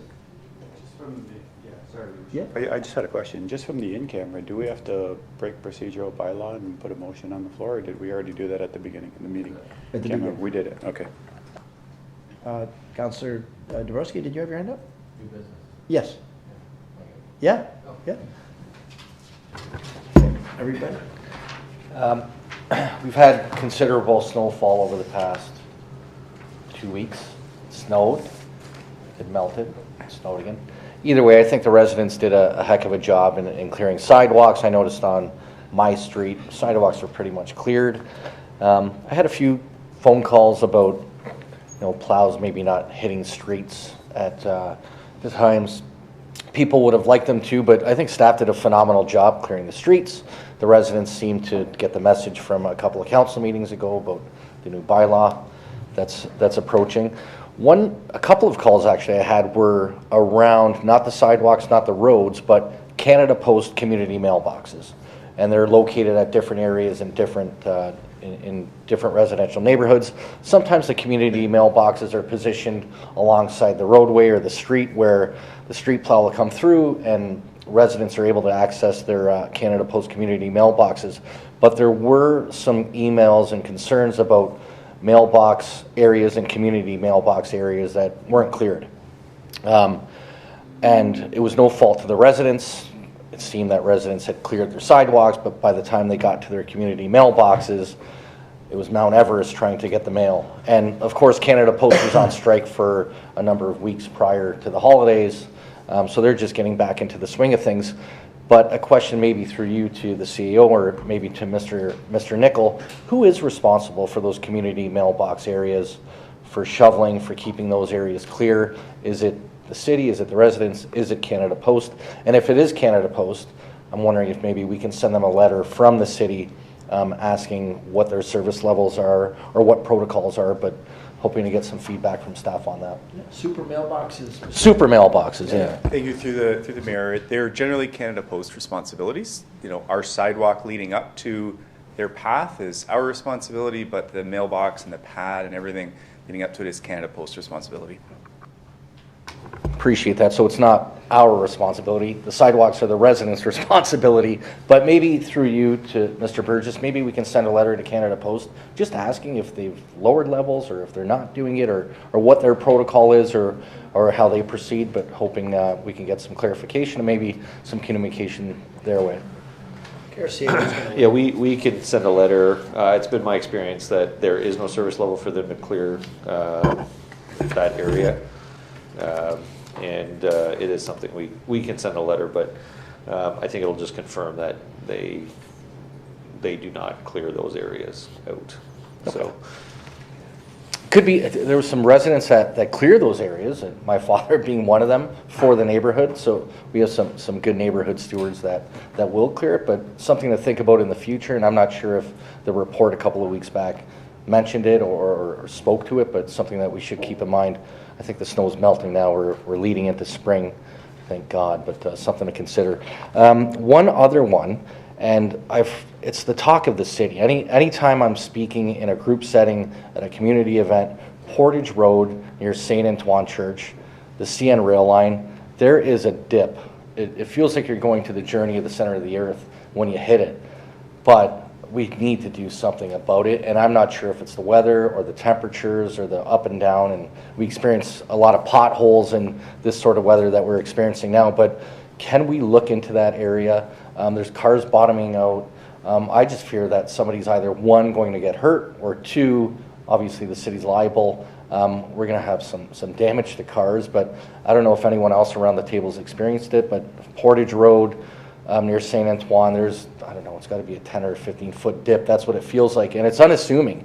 You approach it, you're doing the speed limit of 50 or 60, but even hitting it at that low speed, you still feel a big thump, and it's a huge accident waiting to happen, whether it be somebody injuring themselves or just, damaging their car. So maybe we can get some feedback on that area. And I don't know what the solution is and who's responsible for that specific area, but something we should be proactive with before it's too late. So that would be CN for sure. And I know I was there Sunday and it was bad, and I noticed something's happened just recently. It's dropped. So I don't know, Mr. Nicol, if you want to weigh in on it. Yeah, thank you, Mr. I'm glad you gave me the context of exactly where it is, because we know the rest of Portage Road up to Thorold Stone Road is not in great shape, and that's a planned project for this year. We'll go back and communicate with CN and first of all determine whose responsibility it is, and we'll make sure those repairs are prioritized. I appreciate that. And for context, the voting location, we vote provincially on Thursday, but it's directly located in front of that voting location. Yeah, so right by either way. Channers. Yeah. Right by Channers. Appreciate that. That's all I have. Thank you. Thank you for that. I've got Councillor DeCoco, then Patel, then Baldinelli. Thank you, Mr. Mayor. I'll stay on the topic of snow clearing. Thank you to all of our staff that have been doing everything. Thank you to the residents who've been cleaning their sidewalks. Two issues about snow. A snowplow would go, say this is the road and this is a boulevard and then this is the sidewalk. The snowplow pushes all of the snow on the boulevard. That's great. Maybe some snow goes on the sidewalk. Resident plows the sidewalk, shovels the sidewalk. That's number one. Second type is curbside, and I brought this up last time. There's the curb, there's no boulevard, this is the sidewalk. What's happening is all of that snow is getting pushed onto the curb. So I can tell you from my experience and all the phone calls I got, this snow now was almost 1.5 feet thick, like compacted, and the width of your whole property. So a lot of people have been calling me, and I did send an email in about this, it's a lot of the older areas of the city that doesn't have a boulevard. So not only are we relying on people to shovel the snow, but we're telling them they have to shovel all of the compacted snow. And it was, and technically by the bylaw that we're putting forward, you're supposed to shovel the whole width of the sidewalk. So now you have very dense snow, and it's very problematic. I did send an email to Mr. Stika to ask them, like, how many kilometers of that do we have, because it is an issue. So I wanted to bring that up. I don't know if Mr. Nicol wanted to speak on that. Thanks, Councillor. I can speak to it. I mean, it has much to deal with service levels and the cost for services to deal with those windrows. That's what we call it, the windrow. So this year we had more snow than we had last year, and I didn't get any calls about the windrows last year, but I'm getting calls about it this year because it's this heavy snowfall event that we have, and obviously more snow equals more snow being pushed into your driveway and to the sidewalk that's right up against your driveway. So the bylaw requires a 1 meter wide clearance, which allows for half a meter of, generally, they're 1.5 meter sidewalks. It does allow for a little bit of snow. Staff will use some judgment when we go and enforce that bylaw. Again, that bylaw comes into force in October 2026. We have a bit of time to figure this out. There is no low-cost solution to preventing that windrow from being formed. I don't think I'm explaining myself Okay. properly. It's not the windrow in the driveway. It's the sidewalk. The curb is here, Yep. and the sidewalk is here. Here's Yeah. the curb, Curb face there's side. the curb face. So it's not just the windrow, it's the whole width of the sidewalk that is compacted. It's not the windrow. And that's something that we brought forward earlier before we approved the bylaw was that we would adjust our routes to add additional curb face sidewalk in class 2 and 3 2 and roads. 3, right. So those adjustments have not been made yet this year. We haven't made any adjustments to our winter maintenance plan because it takes time to do those reviews and to staff them and get the equipment set for those specific routes. That will still happen, but we have situations where curbs are half a meter away from the sidewalk or 0 meters away or 1.5 meters. So, there will always be some push of the snow onto that piece of sidewalk as it gets closer and closer to the curb. And, I don't have any real good answers to solve that problem. In some cases, we're criticized if we stay too far away from the curb because people have to drive over, excuse me, I'm getting animated here. People have to drive over the snow that's at the end of their driveway, and this happens a lot of times in cul-de-sacs because our equipment just can't make that curve that their normal cars can make. So, we do our best, our very best, to try to make sure safety is the top priority. Safety for drivers traveling up and down the street, safety for people on sidewalks and everything.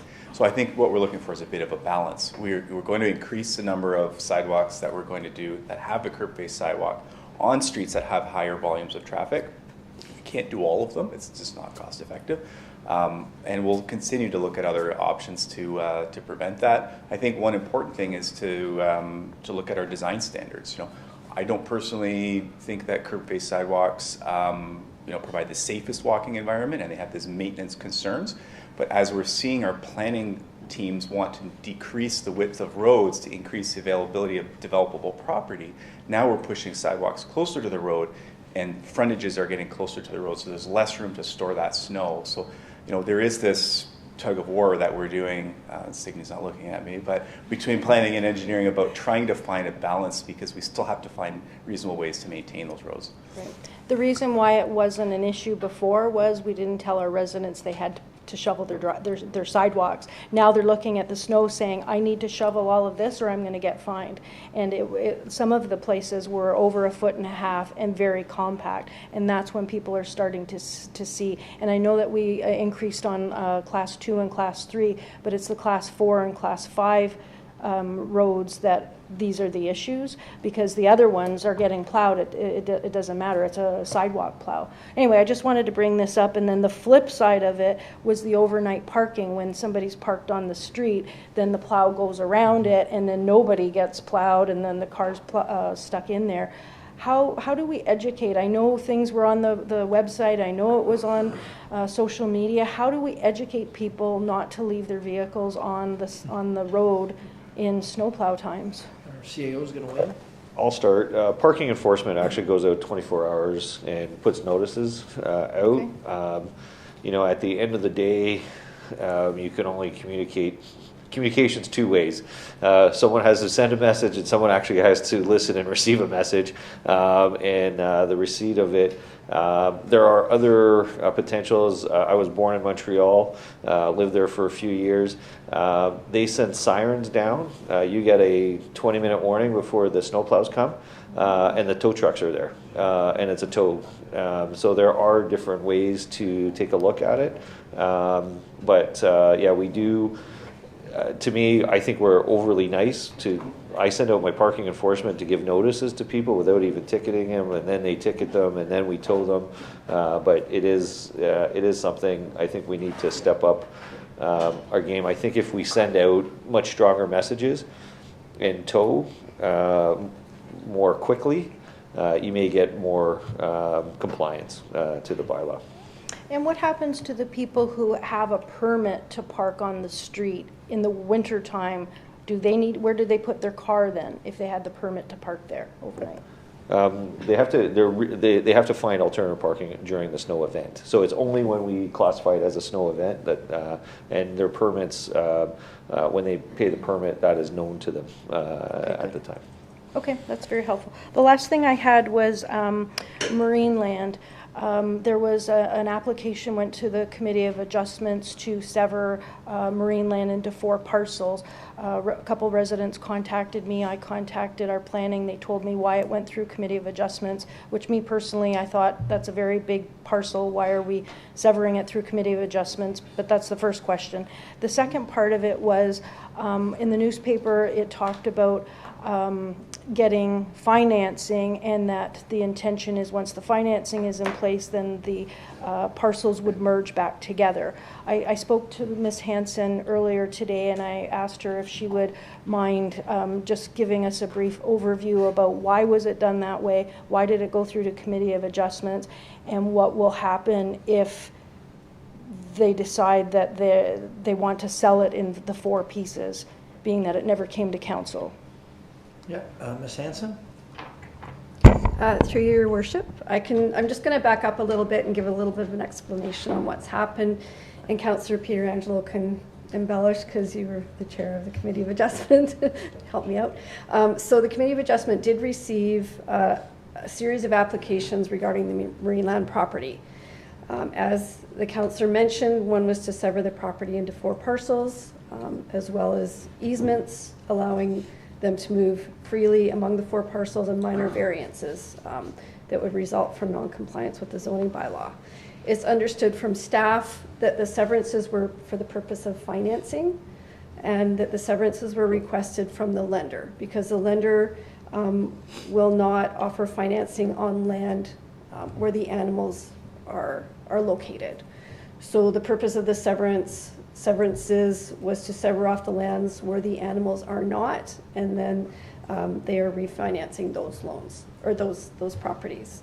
So it is our understanding that, and the marine lands lawyer and planner were in attendance at the Committee of Adjustment meeting, and I think it's in the newspaper as well what was said, but the intent is that the money will be used for operational purposes, and there was some discussion about relocating the whales on site with that funding.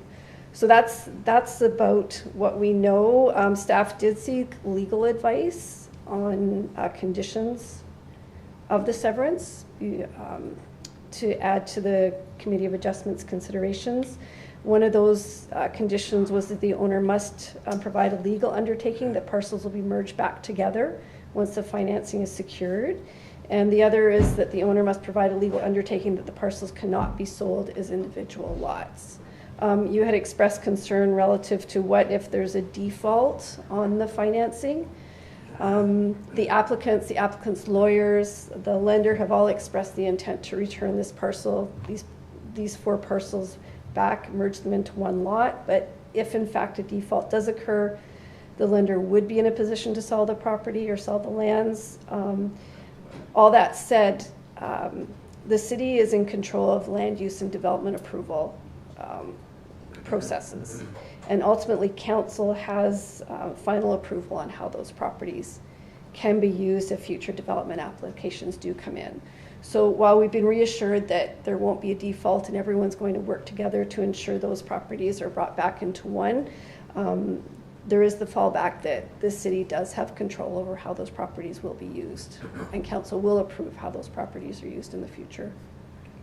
Thank you. And I just don't know if that answers all your questions. It does, but I just want to go one further step. So if the marine land is in default, the lender can sell the 4 pieces of property. So now we might have 4 different new owners, but then those new owners would have to come to the planning department and come to council for the use of those, but they're still 4 separate parcels. I'm having a hard time understanding how it can be divided into 4 parcels, And then if they default, now it could be 4 parcels. Yes, you can control the use, but it's still 4 parcels, and I just have a hard time with that, and so do quite a few residents. RCA was going to jump in now. Yeah, just to help Ms. Signey out. So if it does go into default, it'd be a receivership, most likely a court-appointed receivership. Generally, under the rules of receivership, you have to step into the shoes of the ownership, and there is a condition on there. Could the bank fight that condition, saying, well, we weren't party to that? Yes and no. That would be a fight that we would have in court because it was quite clear it was for financing. It was quite clear that the financial institution knew of the condition because they required the condition for financing. So before, though there might be a legal argument, we would also support an argument that said this was done purposely for financing, and therefore the bank can get around that clause through a receivership, and we would take that to court. So it's not a given that would happen. We would have a stand on that, and at the end of the day, the granting of a severance falls under certain rules and procedures, and to be quite frank, I think the owner was very. I think the owner in this, I'm trying to choose my words carefully. I think the owner in the city came to a very good agreement to protect the city's interest, and there's agreement that they may not necessarily have had ever to agree to, because the granting of a severance on that large of a property would generally be granted without any conditions, whatsoever. So I, say that. City staff did a fair amount to protect the unique aspect of marine land through that, and I think the owners of the land did the appropriate thing to also keep that interest, the city's interest at heart. So I just don't want anyone thinking, oh, there was some special deal. In fact, if they really wanted to push it, and I don't want to put any words into the chair's mouth, they really wanted to push it. I don't think we had much legal leg to stand on to oppose any type of severance to that property. So. Okay, thank you. That makes sense. So I just want to confirm that I'm understanding, even without that, if it wasn't marine land, the big piece, and going to the Committee of Adjustments, that would have been the proper path to go and not to council. Is that correct? That's correct. Okay, thank you. I don't think I agree with that, but okay. The other thing I just wanted, you talked about the snow plowing and the cars parking overnight, and I just want to compliment staff. They put a communique in the water bills, and in it had reminding people to be a good neighbor and to not park on the streets during snow events, which was well received. I got a number of compliments from people saying it was done in a nice way, not a punitive way, but in a friendly way, and it was nice. So hopefully most people got the message, but some people didn't, I guess, for whatever reason. But just wanted to add some of the communication. Good opportunity with the water bill. I've got next Councillor Patel. Mr. Mayor, while we're talking about the snow removal, we all saw those videos from Richmond Hill in Toronto when the snowplow trucks are coming with that another extension on the side and removing the whole snow windrow from the front of the driveway. You Yes. remember seeing those videos? Those are amazing videos, right? Those are, I'm sure you know what I'm talking about. Yeah. It's just money. It's just a matter of money. Yeah, to that point, I just want to know that we last winter, I think I introduced the motion for windrow removal program. How far are we on that report? Thanks, Councillor. I'm glad you asked. Yeah. Well, we're not as far as I'd like, unfortunately, but it's something that staff were looking at. What I'd like to do is take that back with the special assistance program that council has approved to help those homeowners to shovel sidewalks as well, because we think it might be something that might fit together well, right? So folks who have the physical abilities or have the means to pay a contractor to move it, certainly can do that themselves, but there's those people who need to get in and out and can't get through there. So we will be taking that back probably this spring to come back with more information on what that looks like. Okay. Thank you. Thank you. And my other new business is, as we all know, that the most talked about subject, even we discussed in our council today, is the tariff. There's a lot of anger and fear, especially among business owners, about how tariff is going to affect our small businesses, our city, and how tariff work and who's responsible for what. As a border city, this issue is even more concerning. Many small business owners and workers, especially those in tourist industry, they're worried about the upcoming season and the future. Niagara Falls on both sides are very deeply interconnected. For example, the Illumination Board just celebrated the 100th anniversary, and its board is made up of members from both sides of the borders.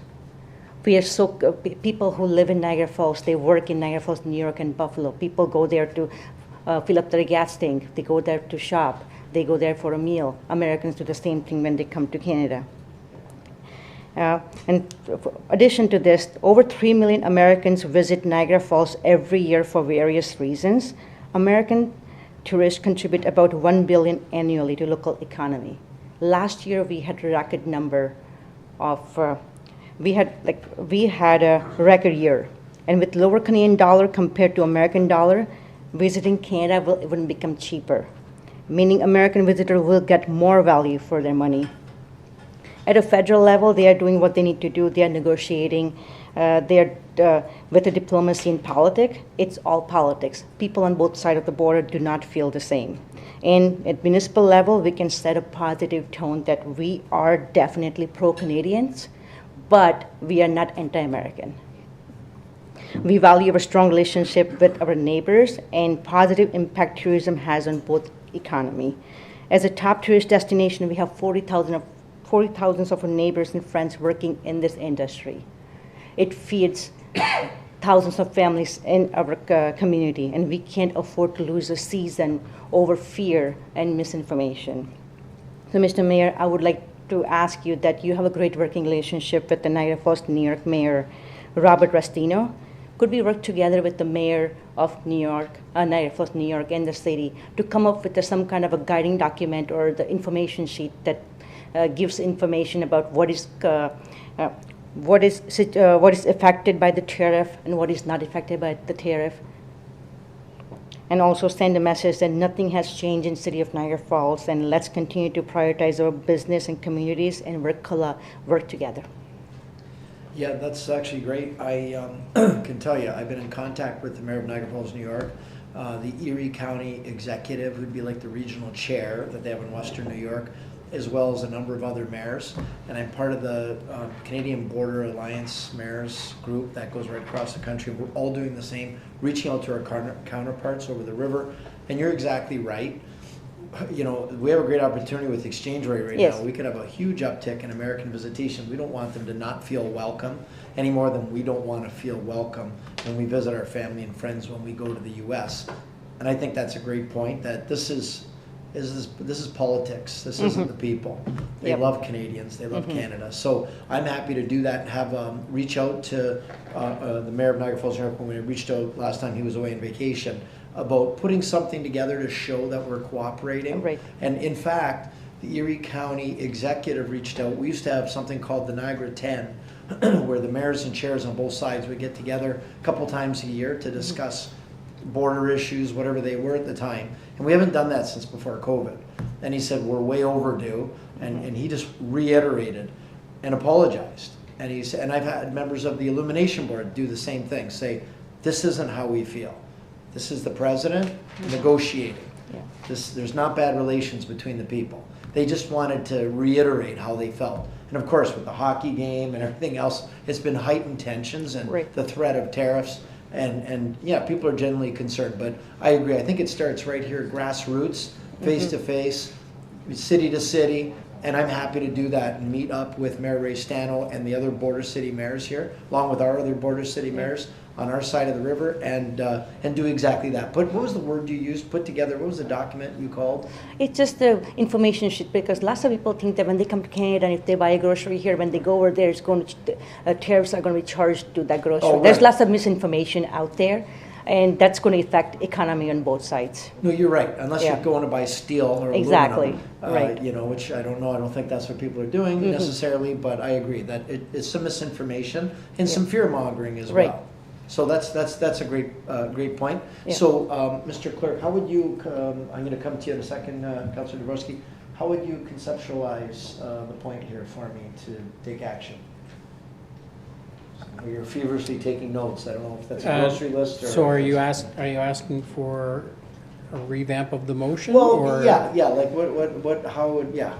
How will it reflect? Yeah, well, just simply there, that the motion was reading that our mayor work with the Niagara Falls, New York mayor to come up with a guiding document or an information sheet on what is affected by or not affected by the tariffs that are being imposed. Guiding document. Yeah, and then we set the tone that, you know, we really want to work with them. We welcome Americans in our city. We are pro-Canadians, but we're not anti-Americans either. Yeah. Yeah.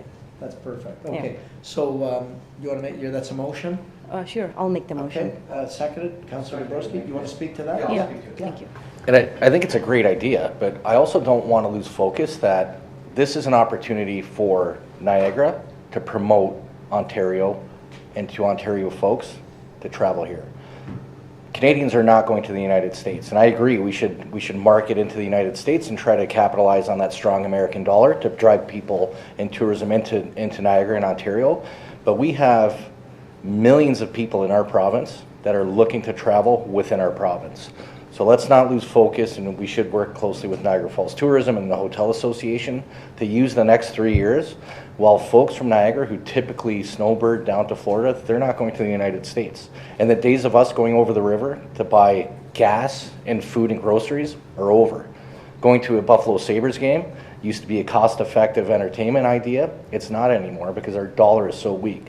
So I will support the motion. I think it's a great idea. But at the same time, I think we should refocus our marketing efforts to Ontario and capitalize on that critical mass in Ontario to drive people to Niagara Falls and the Niagara region. So I love the idea of bringing those Americans over the border to Canada. A lot of them have passport issues or they don't have passports. It's hard to communicate that. The low-hanging fruit is right here in our own province. So I think we need to refocus those marketing efforts as well. Yeah. Thank you so much, Councillor Dabrowski. The reason I brought this up is about 25% visitors are Americans, and 50% of contribution spending contribution is made by American visitors. That's the one reason I have brought it up, because that will affect our economy greatly.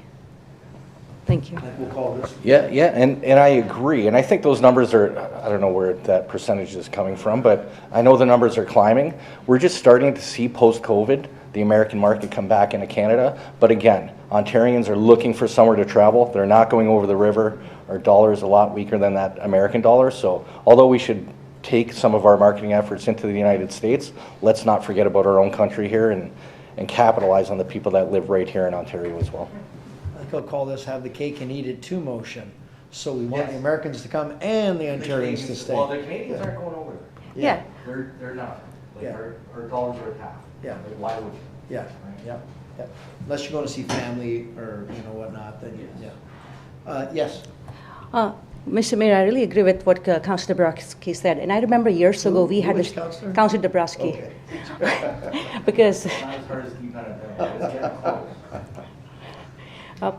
I remember a few years ago, Ontario government came with the staycation credit. Yes. So if we can work with the tourism sector to expand to the point of Councillor Dabrowski to give discounts to Ontario residents when they come here, maybe 10%, 5% discount just to attract more people to come to Niagara Falls, that would be good too. I could see that being part of the next plan is the staycation credit. That was a great point. That was well received. Yep, it's a great point. Okay, so we've got the motion by Councillor Patel, second by Councillor Dabrowski, that we do everything that the clerk just said a second ago. He's still writing. He's still writing. Eggs, milk, I can see it from here. All those in favor? Okay, that's unanimous. Thank you. Councillor Pietrangelo. Thanks, Your Worship. At our last council meeting, we approved a report that was a cost-sharing agreement between the city and the Niagara Parks Commission that had to do with, I guess, the replacement of a water main, the upgrading of a sewage main. Portage Road. Sorry? Portage Road. Yeah, exactly. And that was that was basically to pave the way for the Toronto Power Plant to be redeveloped into a hotel. Your Worship, I understand the agreement that we have with the Niagara Parks Commission in terms of the PIL, the payment in lieu that we get from the Niagara Parks Commission for the operations that they have. I don't know, like, we do have 3 new members of council this term. I don't know that we've gotten a report this term of council to explain the agreement that we have. But the other questions that I have are in regards to, I always thought that the PIL was for the general operations that they have related to tourism. This one, as I look at it, would be a little bit different. I know that it's going to be a unique hotel, but the idea of having a hotel is not actually unique. So just to ensure that, you know, the facility would be on a level playing field. I just had some questions about development charges, permit fees, who the approval authority is, and taxes, Your Worship. So I don't know if our CAO wants to put together a memo or report to council just to provide us some information to make sure that you know, we understand, I guess, the agreement that we have with the Niagara Parks Commission, and also that perhaps this one is going to be singled out as a separate commercial entity. Yep, Mr. CAO. Through the mayor to the councillor, yeah, we can prepare a memorandum for information, probably be a dual memorandum, one for in-camera and one for the public, to provide that information. So I'll work with staff to summarize that information for you. Any other new business? Okay, motion, yes? Councillor Baldinelli? Yeah. But I asked him. He did put it up, but then he put it down. Were you just waving at something? That was for adjournment. Motion for Okay, yeah. Okay, motion for adjournment, Councillor. My God. Close call. We'd have to redo everything. Oh no, we can't have that happen. Motion by Councillor Pietrangelo, second by Councillor Dabrowski to give the bylaws a first, second, and third reading. All those in favor? Okay, that's passed unanimously. Mr. Clerk?